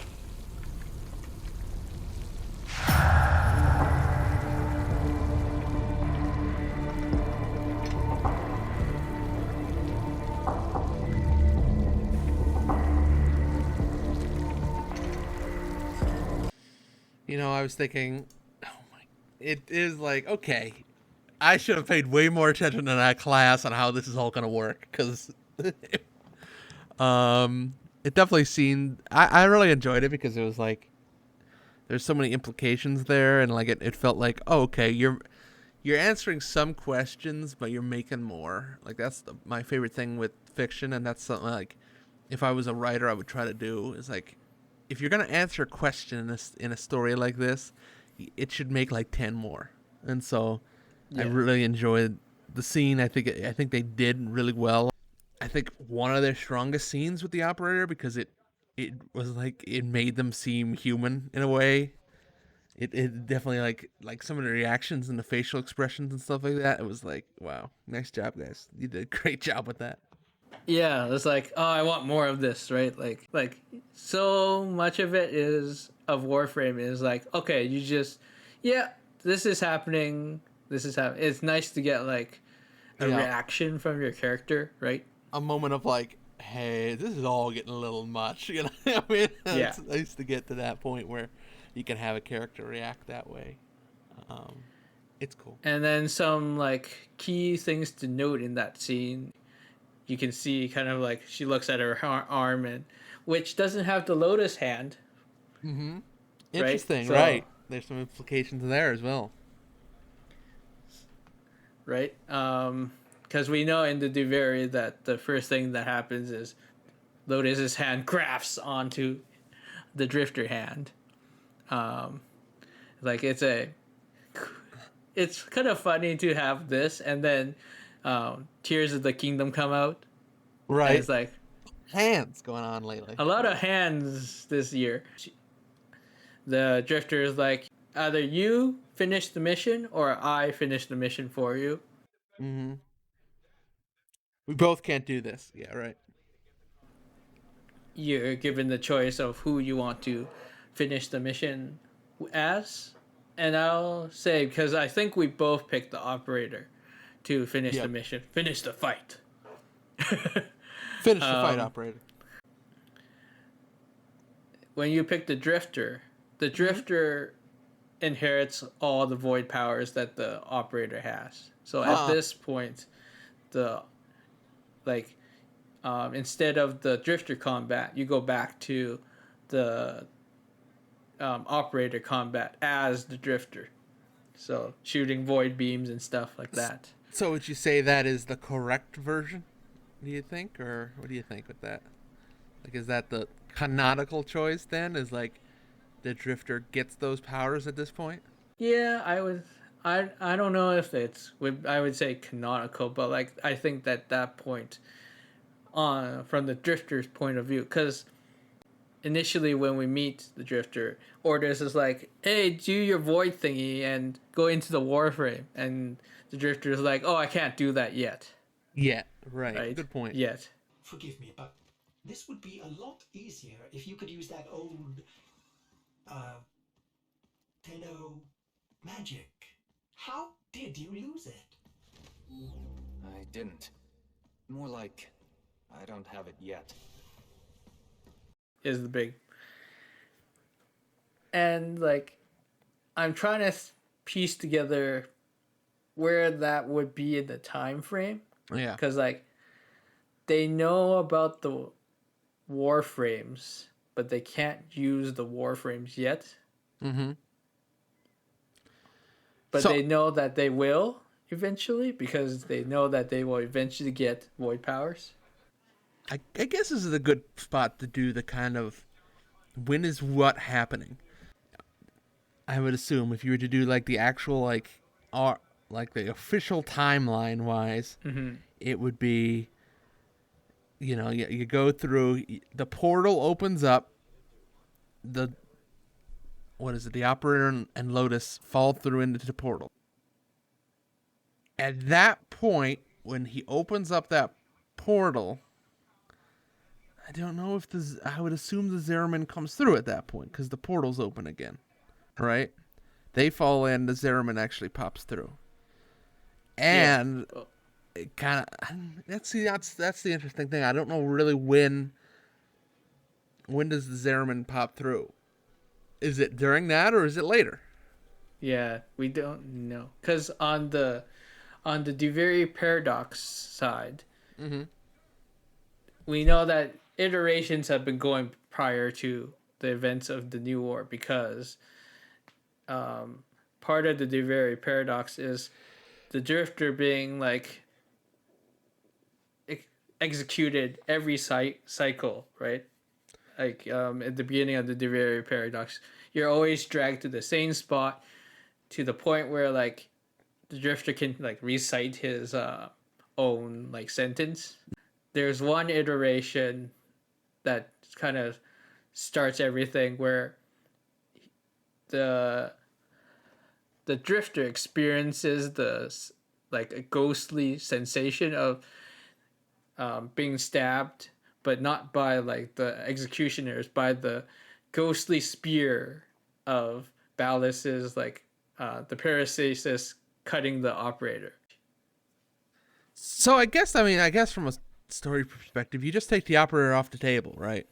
And as soon as that portal opens, I think the thing you got to do is instead follow the Drifter, as your main character from then on out, and just say the operator he exists still, but do we know exactly where he is or exactly the situation with him? No, not really.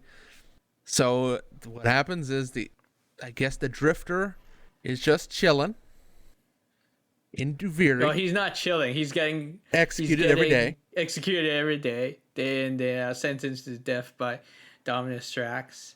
The Duviri Paradox opening cutscene shows that like he's been through these many cycles, and there's been times where he has been close to getting out. Like there's one point where he somehow gets Mesa, right? And Mesa is riding on the damn horse. Oh, I want the Warframes to ride the horse. Come on, why can't the Warframes ride? Let the Warframes ride. Let the child control the person who is then controlling the horse. Yeah, there you go. So, okay, so basically we step back even further. And well, now is the moment, right, where you eternalism. The implication is that the Tenno on the Zariman suddenly, you know, from the result of the void and the deal with the man in the wall, two versions are created of that person, or two versions exist. One stays in Duviri, and one, you know, leaves and gets rescued. And becomes the Tenno with all the Warframes. Becomes the operator, and the old war, and yeah. Okay. Yeah, that makes sense. No, that's fine. No, that's something that... So, presumably while we were playing Warframe, Duviri has been happening. Lots of cycles. Like, yeah, lots of cycles during which the Tenno is discovering itself, all the stuff. And then at some point,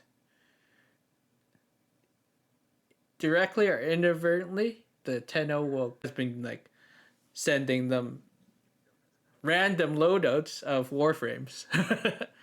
Well, what happens is, of course, Nta goes out there. You have either the Drifter or the Operator, kind of gets to that same spot after kind of having this big realization, goes to help her, you know, try to do something there, knows a little bit more about what's going on, and is able to, you know, help her defeat Ballas. And a big fight happens, right, on the bridge of the ship with the Sun Eater or whatever, because he's trying to... Yeah, we're kind of glossing over it, but like in the time of like the Operator coming back, he conquers the whole system, and then Erra's like, okay, what do you want to do now? You control everything. And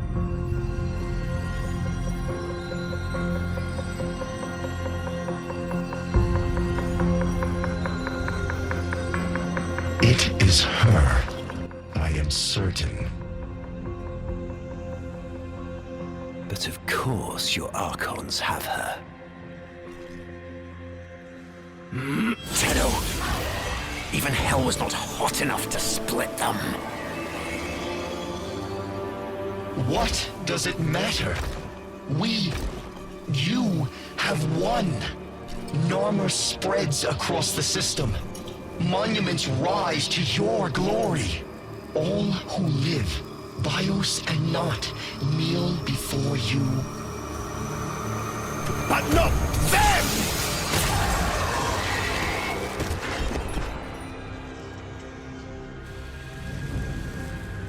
You see some great triumph here? That this dullard herd worships me, wailing freedom from their rotten gobs.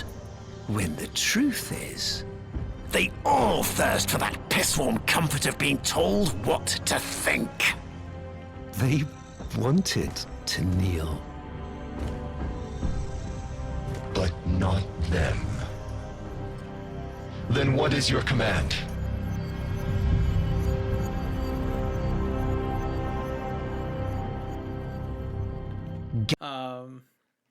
So then he comes up with this plan where he takes the mothership of the sentient mothership, Perkasa, that they call the World Devourer, because it's able to consume worlds. It's like Galactus. Galactus? Yeah, to take a Marvel, right? Galactus. Or Unicron.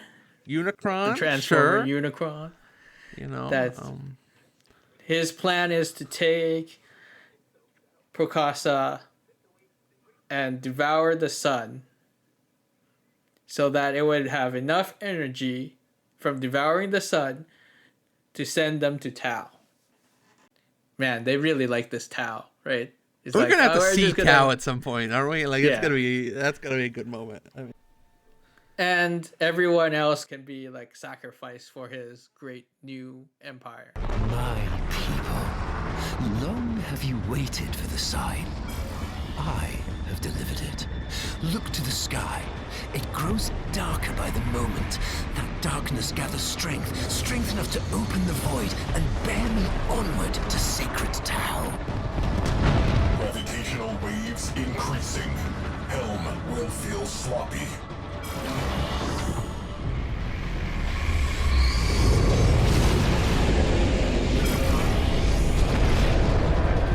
What will become of you, my people? My flock? You will join me there, of course, but by another path. The path of sacrifice. The path of oblivion. Cleansed of all doubt, for you will peer into pitch of day and find the sun is gone. Its heart-rendered, beating in my hand. The cost of my passage. And so that's bad, though. It would kill everyone. I mean, so obviously the operator does not want that to happen, but also I think more so he's being motivated by trying to rescue, Ortis. The Lotus. Yeah. Lotus. There you go. Lotus, whatever. So Natal lands on the ship. You can see that you can't help but provide him with the energy. Like, he takes back the Archon shard and also like the power of the Lotus into himself. Becoming, in effect, godlike level of... Yeah, to become godlike power. Like, final boss energy here. Yes. And sort of, we have this exchange where we have to, like, fight the Natal that's being controlled by Ballas. And we do it through, like, reflecting our beams, our lasers at, like, orbs. As you do. I mean, it's normal to have this orbs. As you do. Take out the balls. And once you do that, you like stun Natal enough that Ballas is like, screw this. He takes the sword and tries to stab her. And then at the last moment, we get the good idea. We should have did this at the beginning. We never talked about how they brainwashed with the masks and the veil, right?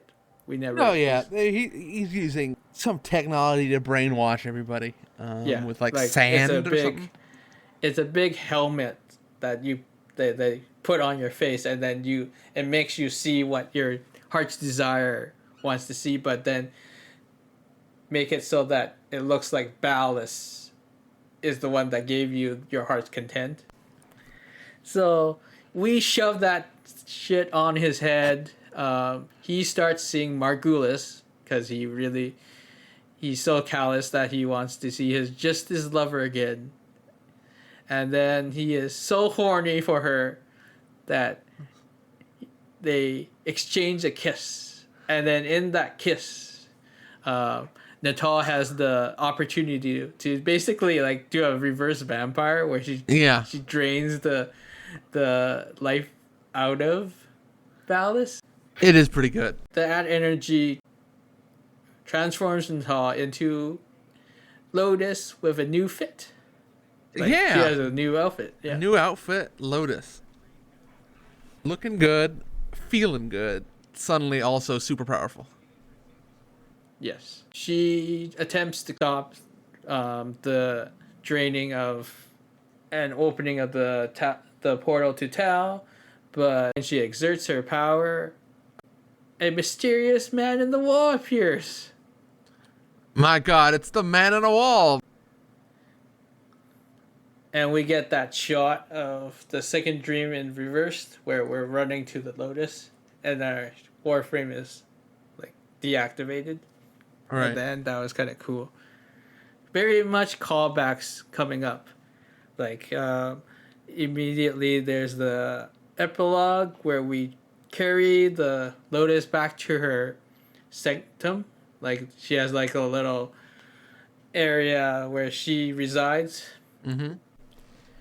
In the second dream, she's carrying us to our little pod. And in this one, I think it's the Drifter that carries her to her pod. And we kind of, in that scene, if you look at the epilogue, we're kind of switching between the Drifter and the Operator at the same time. Like some shots will be, you're going to talk as the Operator, and then it'll cut to her, and they'll cut back, but then it's the Operator that's talking.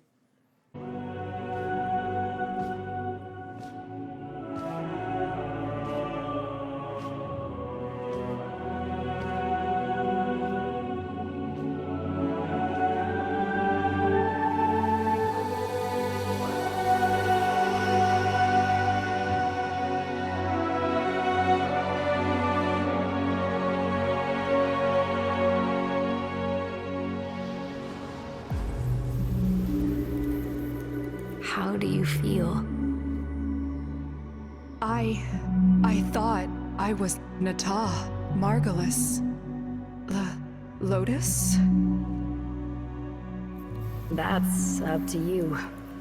He's gone. You. Thank you. At the end, what did you see? I saw... nothing. Nothing. We've got work to do. Narmer's shattered, but they've got a martyr now. And the old guard are already eager to fill the vacuum. If you're ready. I'm not sure. There are voices. I am not one. I know. But maybe you could choose one voice to lead the others. It's your choice.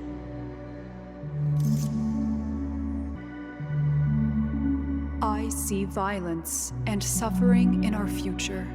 We will need compassion and strength in equal measure. I am the Lotus.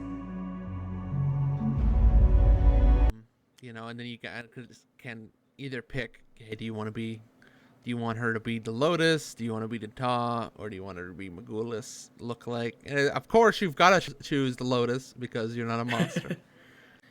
She kind of like, oh, I have so many personalities in my head, right? I don't know which one to listen to. And the operator is kind of like, you should just choose one to lead. You're all these people, you're all these personalities, but you should choose one to lead. And that's when the player gets the choice. Yeah, Thouddin says the only correct choice. The only correct choice is to be the Lotus, right? I mean, yeah, like she's she's none of those people actually. She's all of them. I mean, at some point, she's fragments of all of them, but she's not actually any each of them. person. Yeah, any of them. Only the Eternalism. only thing that she decides to choose on her, like, if you remember, Natal chose to become the Lotus because she was mimicking Margulis. And so I felt that, like, her choice would be always, let's be the Lotus. You know, if you went with Nata, it would feel a little weird. If you went with Margulis, I feel like that's what Ballas would have wanted. Yeah, that would be effectively what Ballas wanted, right?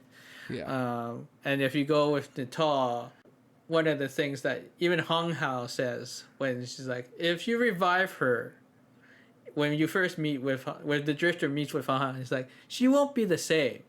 Right. Like, every time even us sentients, when we revive, we're not the same. But hear me, even if I help you, even if by some miracle you succeed, she will not be the same. Even for us, death leaves a mark. Do you understand?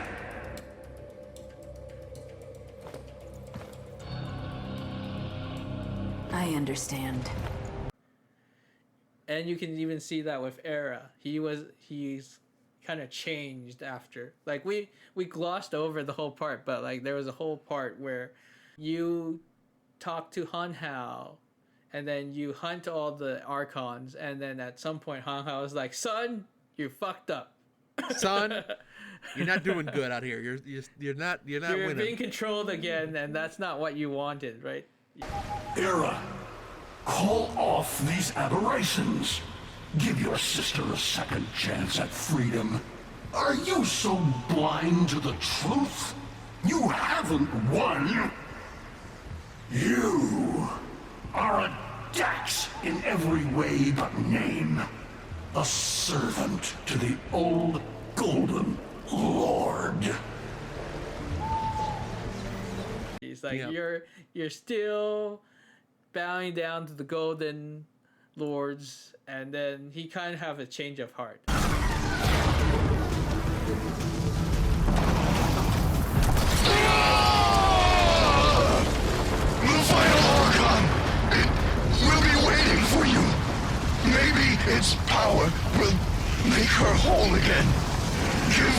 enough strength to resist. Understood. Thank you. After you meet up and you have a sequence where you have to follow him with your Neko wreck. And then he kind of helps you. He sacrifices himself to kind of allow you to get to Natal. It would be interesting to see if there is any like impact from you picking which one at the end. But I don't know if they would. It seems like a lot of work to build something like that. Yeah, right. So to cover the Duviri, so we can wrap things up. The Drifter gets the arm. It shows him the path to get to Teshin, and then initially when we get to Teshin, it's like, okay, Teshin gives you try to use the Warframes, but then it doesn't work. They don't have the void powers. Teshin gives you his blades, and then he's like, let me teach you about the Tenno and about the Warframes. And initially the Drifter is like, I just want to get out of here. Here, I'll grab these swords and I'll go. And then Teshin's like, okay, child. Okay, you fool. I'll see you here again. Essentially is what he says, right? You'll be back. Yeah, you'll be back. And then you go out there, you learn the tutorial, how to use your sword. You get your flying horse, and then it's so awesome. And then you get owned by the worm. The worm gets you. Yeah. Then presumably a new cycle begins, and Teshin's like, yeah, are you ready to learn? You're thinking, is this real? Some fevered dream. All right, Teshin, I'll try it your way. You remember. Good. Now, we can begin. Warframes. Brought here by the Paradox. In the world beyond the wall, they were the weapons of a warrior caste called the Tenno. I suspect your hand may offer a way to control them as they did. Choose.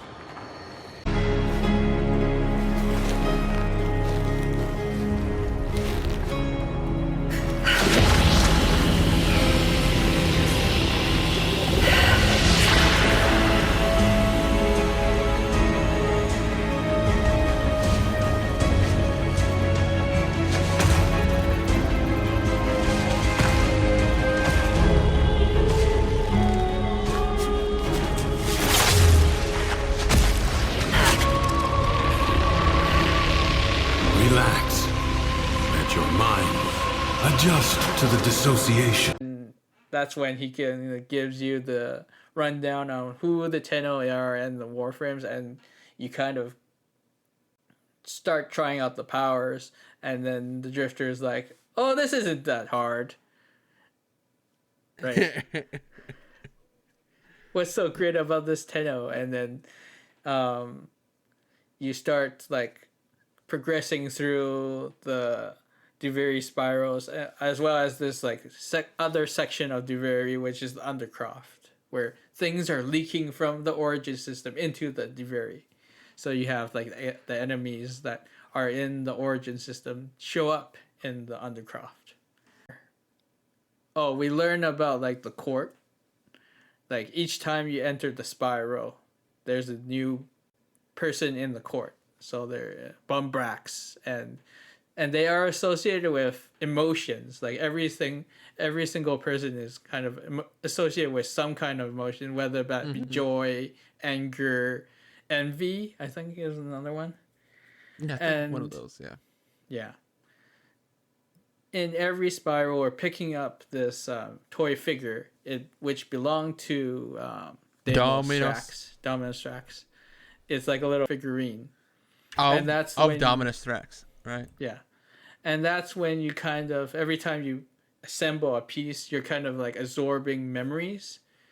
Teshin says that those probably are the memories of Dominus Thrax. Here's the twist. It's he dumb as Thrax probably was on the Zariman. Hot take. So we find out that likely Dominus Thrax was a Tenno that, like our Drifter, never got rescued and ended up being this child emperor in Duviri. Living it up. Yeah, living it up. He has this drill. And that's why, like, he's a very childlike. Like, if you listen to his dialogue, he acts like a spoiled brat. Yep. Because he's never grown up. Because he's been trapped in a cycle going over and over again. Yep. As you gather all these parts of figurine, and you're about to assemble, he's kind of been tightening his security. Oh, very important part that we missed completely, found it, is during our travels, we discover a little rabbit friend. Oh, no. Not Rabito. Not Rabbit, the rabbit. Well, we both called him Terra, right? I think we both selected the name Terra for this little rabbit. And then it's great because Teshin, throughout the whole thing, is just petting the rabbit friend. And except when he doesn't pet the rabbit friend. And emotional support rabbit, please. Turns out that that's a fake Teshin. At some point, Thrax has caught up to your shenanigans, right? Mm-hmm. And has implanted a spy, right, that tries to kill you. But then your Warframe wakes up again and deals with the fake spy. Yeah. But that leads us to being like, okay, we've discovered this spy, but we need to go rescue Teshin. So you ride out trying to find Teshin. On your cool horse. And you're mad. You experience all these emotions from your piecing together your little figurine, or I guess the Thrax figurine. So you're full of emotions. Every time you put in, you kind of embody those emotions or internalize them as well, right? Because every time we would see like a cutscene from Thrax's flashbacks, or as we will know, as these are the events that from the Drifter point of view of what happened on the Zariman. Mm-hmm. But yeah, you charge into essentially like the court, and then you find that Teshin, in his last moments of his life, right? He kind of gets like, you free Teshin, but then Teshin like does the whole Thanos thing. His body turns into dust, right? And he's been pretty injured at that point. Yeah. Take care of Terra for me. And you're like, yeah, I will. And that's when you confront Thrax, right? There's a big giant worm, and at that point you have enough your void powers to use the void powers to take over the worm. To Warframe the worm. Teshin. Take care of Terra for me. I will. You're feeling now.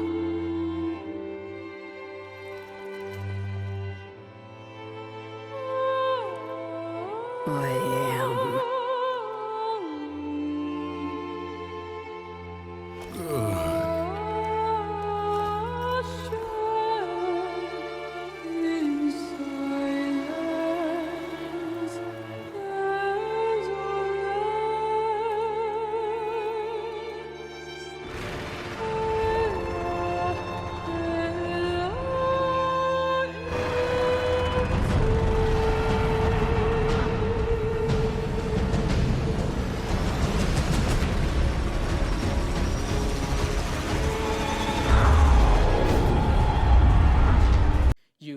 Basically storm the palace, right? You crash in, the throne breaks, he falls. He tumbles down pretty funnily. Yeah. I mean, he definitely like hits his knee, and he's like, "Ow, that hurt. Why are you so mean?"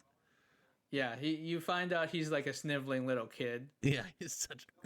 It's a great characterization. I don't know what the voice actor was, but well done to whoever that was. Dominus, oh Dominus. This is mine. His curse upon you.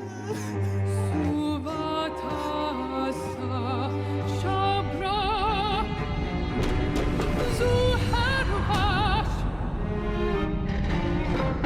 Nunca O exalted Nus Roxica. You can have it.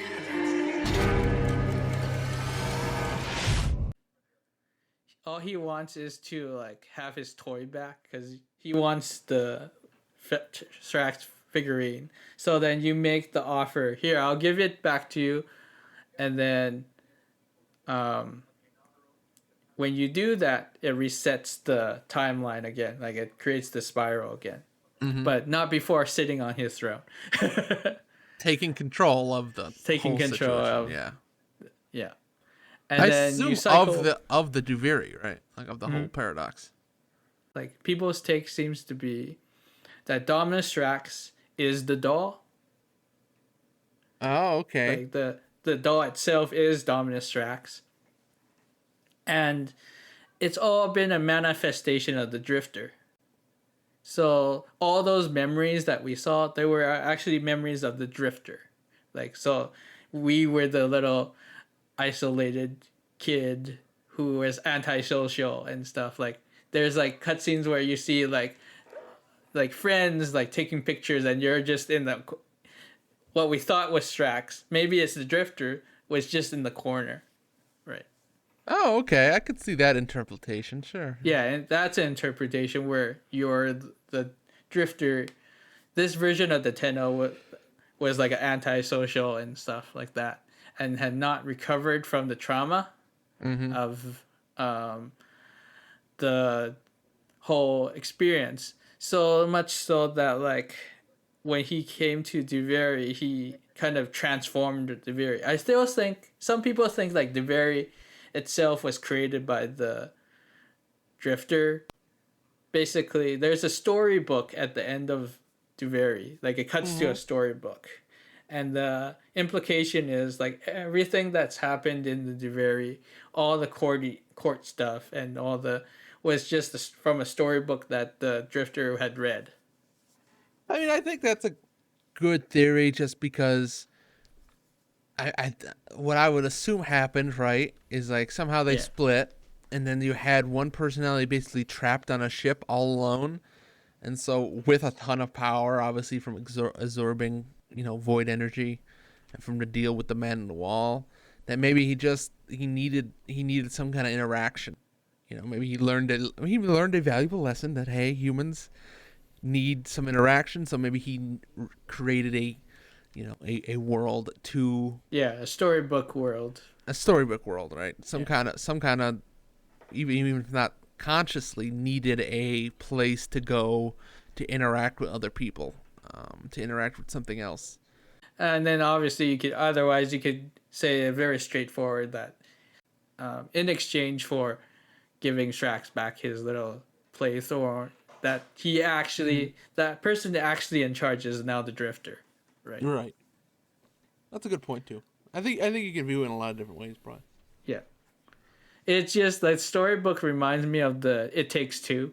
Because the reset, Teshin is back. You control now Duviri. You can choose to leave if you want. But he says something to the that we should take note of. You did it. You took control. I always had it. Thrax didn't make this place. You did. But you reset it. You gave it all back to him. Why? I guess it Felt like a good trade. So, what's next? Those beyond the wall have helped you. You will need to repay that debt. But you've earned your freedom. A way through the paradox and out of the spiral.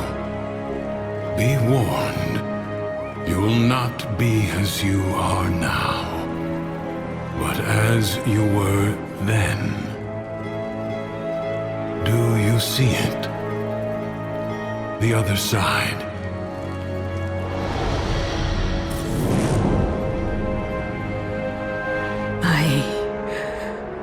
I see it. What will you do?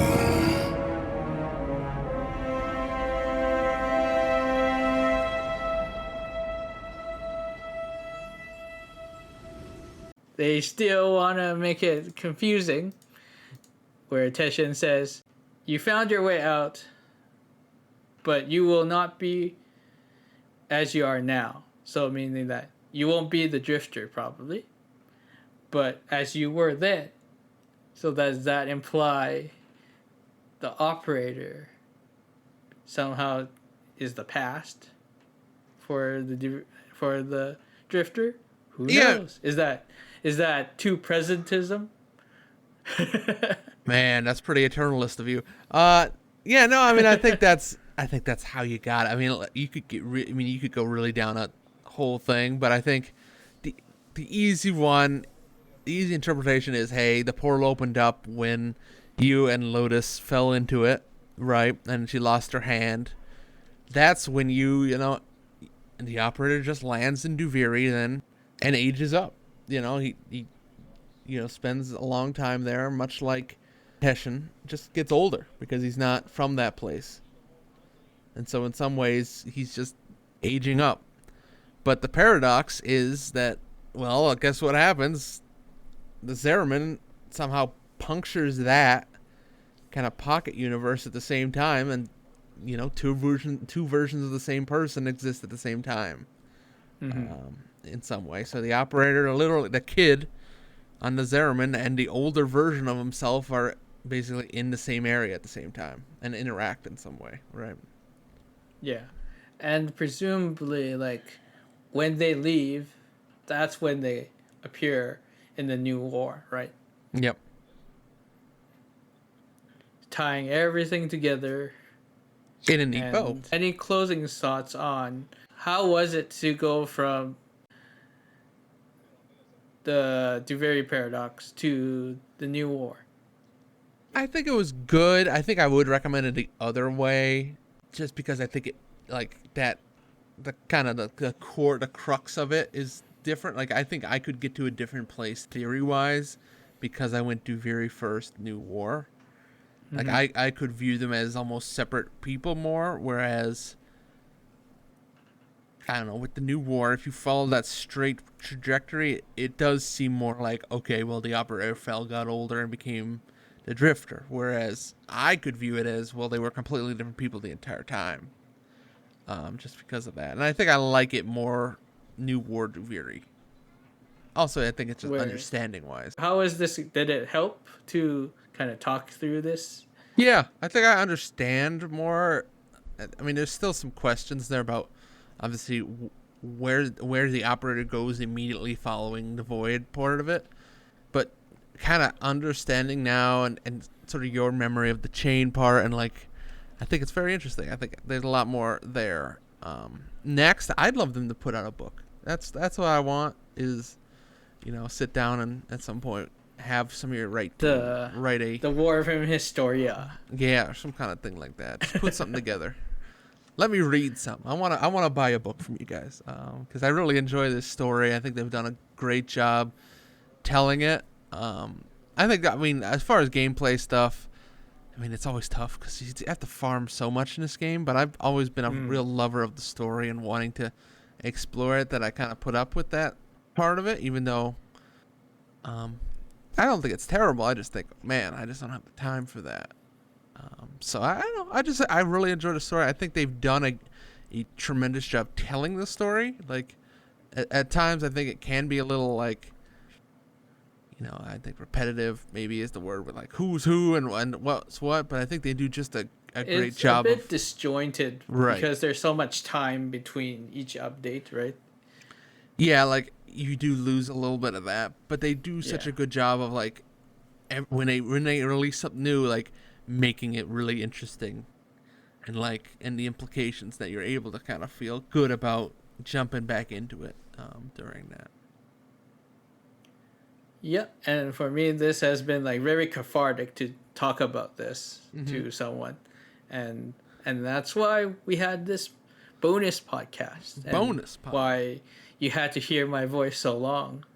We're running up on a 5-star runtime here. A 5-star runtime, a tremendous accomplishment. At some point, we need to play more. Absolutely. Level up your stuff for you. And hopefully even drag Mary into this. In the perfect world, I would have dragged Mary into this, but I know she has many commitments that would not let her just play both quests and then have this podcast. It's true. I'm here to say I really would have wanted Mary on this podcast as well. Because she would have brought a different maybe at energy. some point, once she does actually have time to play it. Maybe on the main podcast she'll mention something. Yeah, absolutely. And she would bring an anime. I would be very interested here as far as anime because she has probably a wider depth on that stuff than I do. Because I can bring you Warhammer references in the middle of this podcast. She can probably bring you like, hey, anime kids in, she'll be like, this is just like blah blah blah. One of the situations in one of my idol games, Tokimeki. Yeah, Tokimeki Memorial. This is just like that idol game, Tokimeki Memorial. Remember? Oh this? God, she's gonna be like, I don't play that. It's like, how dare you? That game, that one sucks. And it's like, okay, what other mobile games are there? How many of these are you playing? Anyway, but yeah, I mean, I think it's always a great thing when you get a chance to break into a game more. Is like, all of these writing teams obviously take references from things, and so my background in like tabletop games might give me a different perspective on this than her, who has much more probably background in anime and kind of Japanese style video games. Warframe is very anime. Very anime, but also very anime.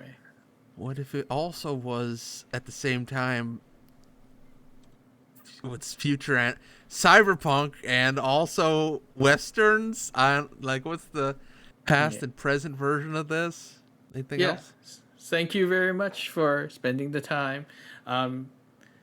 If you're seeing this and I have not completely lost the archive on this, hopefully everything works out. Leave us a comment. Send an email. Send an email to romsbag@gmail.com. I hope that's the email. Yep, that's the correct one. Yeah, tell us if you like these bonus episodes or not. Do you want us to... I think Pops would hate me if we brought more Warframe discussions into the main pod. He would be like, oh, God. Do you want us to make a new account and upload us playing and talking about each mission individually? Who knows? We could do it. Maybe. I don't know. Who knows? Only time will tell. Only time. Oh my God! Don't do that. Eternal is only time. Yes. Will tell. Or not. Thank you, Paladin, for joining us. And I've been Rapid. This has been a really fun episode. Thank you for joining us. And thank you, Rapid, for having this idea and getting me out here and getting me playing these. I always have a great time. So until the next spiral, goodbye. Insert spiral sound here. Or the spiraling, like... Yeah, they didn't add the gray spiral thing in the game. Yeah, I'll do that. Perfect.